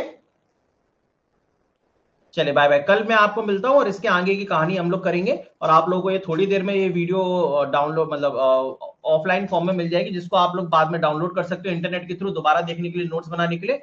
और जो पीडीएफ है वो थोड़ी देर में अपलोड हो जाएगी, जिसको आप मोबाइल में ही देख सकेंगे। पीडीएफ को मेमोरी के अंदर, अपने फोन मेमोरी के अंदर सेव नहीं कर सकते, ठीक है, ये ध्यान रखिएगा। और करना भी नहीं है, अगर कोई तरीका निकाल लो तो। वैसे तो कोई तरीका है नहीं, लेकिन अगर ध्यान रखिएगा, क्योंकि यार भाई मेहनत वाली चीजें, आप लोगों को क्या लगता है कि ये सब इस तरीके से तो नहीं होता है ना। बड़ी मेहनत करके, बड़ा इन्वेस्टमेंट करके, सारी चीजों को इतना एक्सपेंड करके मैंने ये सब चीजें स्टार्ट की हैं, और उसमें भी बच्चे 100-200 रुपए के लिए इस तरीके से नौटंकी कर रहे हैं यार, अब मैं क्या बोलूं। चलिए ठीक है, कोई बात नहीं, जिन जो बच्चों को जो अच्छा लग रहा है वो अपना डिसीजन ले सकते हैं सेल्फ के लिए। लेकिन अब मेरे लिए जो कॉस्टिंग सच में आ रही है, मैं अपना लॉस करा के ही क्लासेस ले रहा हूँ, इतना ज्यादा आप लोगों के लिए सेक्रीफाइस कर रहा हूँ। लेकिन वही वाली बात है कि अब कौन इस चीज को समझेगा, उसको है आप लोग। लेकिन मैं चाहता हूं कि आप लोग जाके क्लास का फीडबैक जरूर दें। अभी कमेंट्स में बहुत सारे टेलीग्राम पे इधर उधर के कमेंट्स होंगे, तो आप सभी लोग जाएं और कमेंट्स में बताएं कि आप लोगों ने लाइव क्लास ली, आप लोगों का कैसा एक्सपीरियंस था, बैच में कंटेंट कैसा था। और आप लोग थोड़ा सा प्रचार प्रसार करें, थोड़ा सा बताएं कि बैच में किस तरीके से पढ़ाया जा रहा है, लाइव क्लास का एक्सपीरियंस कैसा है, वेब वर्जन का एक्सपीरियंस कैसा है। तो 800 रुपए वर्थ इट है या नहीं, ये सिंपल सी बात है। आप लोग जाके उन स्टूडेंट्स को समझाएंगे तो उन बच्चों को समझ में आएगा, जो लोग 500 रुपए बोल रहे हैं या वेब वर्जन की वाली बात बोल रहे हैं। तो भाई मैंने अब चीजों को एक्सपेंड करा है, लोगों को ध्यान में रखते हुए, क्योंकि बहुत सारे बच्चे वेब वर्जन बहुत टाइम से बोल रहे थे। तो मैं भी मानता हूं कि मोबाइल से पढ़ना इतना आसान नहीं होता है, लॉन्ग ड्यूरेशन 2-2 घंटे की क्लास होती है। तो जिसके पास लैपटॉप भी नहीं है तो भी क्या हुआ, लेकिन आपको टेस्ट सीरीज का फीचर मिलेगा, आपको स्मूथ एक्सपीरियंस मिलेगा, और आपको एक्स्ट्रा चीजें मिलेंगी। इसमें मैं फ्री मटेरियल बहुत सारा प्रोवाइड करूंगा। तो ऐसा नहीं है कि यार आप केवल पैसे की चीज देख रहे हो, आप ये भी तो देखो कि आपकी फैसिलिटी और सारी चीजें भी तो बढ़ी। तो यार इन सब चीजों पे जब अपन काम कर रहे हैं, तो यार 100-200 रुपए को लेके अगर आप सारी चीजों को सिरे से निकाल दोगे और पूरा माहौल ही निगेटिव कर दोगे, तो उससे कोई मतलब नहीं निकलेगा। तो मैं चाहता हूं कि आप लोग मेरा सपोर्ट करो, आप लोग मेरी पावर बनो, और यूट्यूब पर हो चाहे टेलीग्राम में हो, जाके मुझे रिप्रेजेंट करो और वहां पे बताओ बच्चों को कि लाइव क्लास का एक्सपीरियंस कैसा है, मैंने कोर्स कैसा पढ़ाया, मतलब किस तरीके की क्लास आपको लगी। और जो भी आपका जेन्युइन फीडबैक था आप वहां पे जरूर दीजिएगा, ठीक है। और इस ऐप को जाके प्ले स्टोर में भी रेट करिए, ठीक है। हाँ टेलीग्राम पे ग्रुप नहीं बनेगा, इस ऐप के अंदर फीचर है, यहीं पे अलग से आप लोगों का एक ग्रुप बना देंगे, जिसमें जितने भी पेड कोर्स के यूजर्स हैं, ये पेड कोर्स के, तो उन सभी का एक सेपरेट कोर्स रहेगा, इस सेपरेट ग्रुप रहेगा इस ऐप के अंदर ही। वहां पे आप चैट कर सकते हैं, आपस में डाउट्स भेज सकते हैं, पीडीएफ भेज सकते हैं। तो टेलीग्राम पे हमें ये सब करने की जरूरत नहीं है, ठीक है ना। टेलीग्राम पे आप इंडिविजुअली मुझे रिक्वेस्ट भेजोगे, वो सब ऐड करने में बहुत देर लगता है। इससे अच्छा तो हमें यहीं पे फीचर मिल गया है, तो हम यहीं पे सारा का सारा एक ग्रुप बना देंगे, उसको मैं बना के आपको बता दूंगा, ठीक है। अभी थोड़ा सा बिजी माहौल चल रहा है, एकदम से मैंने बैच लॉन्च किया है, तो मेरे भी चीजें उतना ज्यादा मैनेज नहीं कर पाया हूँ, क्योंकि मैं चाहता था कि क्लास आपकी जल्दी से जल्दी स्टार्ट हो, क्योंकि बहुत लेट हो जा रहा था, ठीक है। वैसे क्लास का टाइम मैं रखना चाह रहा था 6 नवंबर से स्टार्ट हो, लेकिन मैं सोच रहा था इन 3-4 दिन में हम लोग कुछ तो कवर करेंगे, तो इससे बेहतर ये है कि 2 तारीख से ही कवर कर लें, ठीक है। तो अलग से कोई ग्रुप नहीं बनेगा। ओके मोहित, वेरी गुड। हाँ, डाउनलोड का ऑप्शन रखेंगे बस। सिद्धार्थ में देख लूंगा आपका मैसेज, है ना। तो आप सब लोग थोड़ा टेलीग्राम वगैरह पे, रिकॉर्डर डिलीट करना पड़ा क्योंकि भाई ऑब्वियस सी बात है कि आप अगर कंटेंट को रिकॉर्ड कर लोगे तो फिर कैसे काम चलेगा। कंटेंट को अगर रिकॉर्डर को ऑन करके डिलीट, पूरा का पूरा लेक्चर ही रिकॉर्ड कर लोगे तो फिर किसी को भी किसी भी जगह पब्लिश कर दोगे तो फिर कैसे चलेगा काम, है ना। इस वजह से सिक्योरिटी फीचर है वो। अब देखिए, प्राइस के बारे में सोचा तो ऐसा तो है नहीं कि 4-5 हजार रुपए ले रहे हैं भाई, 4 महीने का कोर्स है, 200 रुपए पर मंथ, इससे ज्यादा मैं क्या कर सकता हूँ। और आपको सब लोगों को इतना सारा फीचर भी तो प्रोवाइड कर रहे हैं यार, चीजें अपडेट हुई है, सारी चीजें अपडेट हुई है, मेरे पॉकेट से पैसा गया है, तो यार कैसे करेंगे बताइए। आप क्या चाहते हैं कि अब मैं प्राइस और कम कर दूं? एक बहुत सारे स्टूडेंट तो बोल रहे थे 299 कर दीजिए, पहले आप 399 में आए थे, आप 299 में करवाइए। मतलब बताइए यार, ऐसे लोगों को तो मैं क्या ही जवाब दूं। आरआरबी जी सीबीटी 1 के पहले टेक्निकल क्लास, हाँ अगर देखना चाहते हो तो केवल 2 घंटे की क्लास देख लो भृति, और बाकी इसको नहीं पढ़ना, ठीक है। केवल 2 घंटे की क्लास देख लो, ठीक है। ओके, चलिए। तो आप सब लोग थोड़ा टेलीग्राम पे जाइए, बच्चों को समझाइए कि लाइव क्लास का आपका फीडबैक कैसा रहा, और आज की क्लास में आपको कैसा लगा, और आपको ओवरऑल एक्सपीरियंस कैसा लग रहा है, वेब वर्जन आप लोगों को कैसा लग रहा है, ये सब जाके थोड़ा सा बताएंगे, तो थोड़ा पॉजिटिविटी वाला माहौल बनेगा, और ठीक है।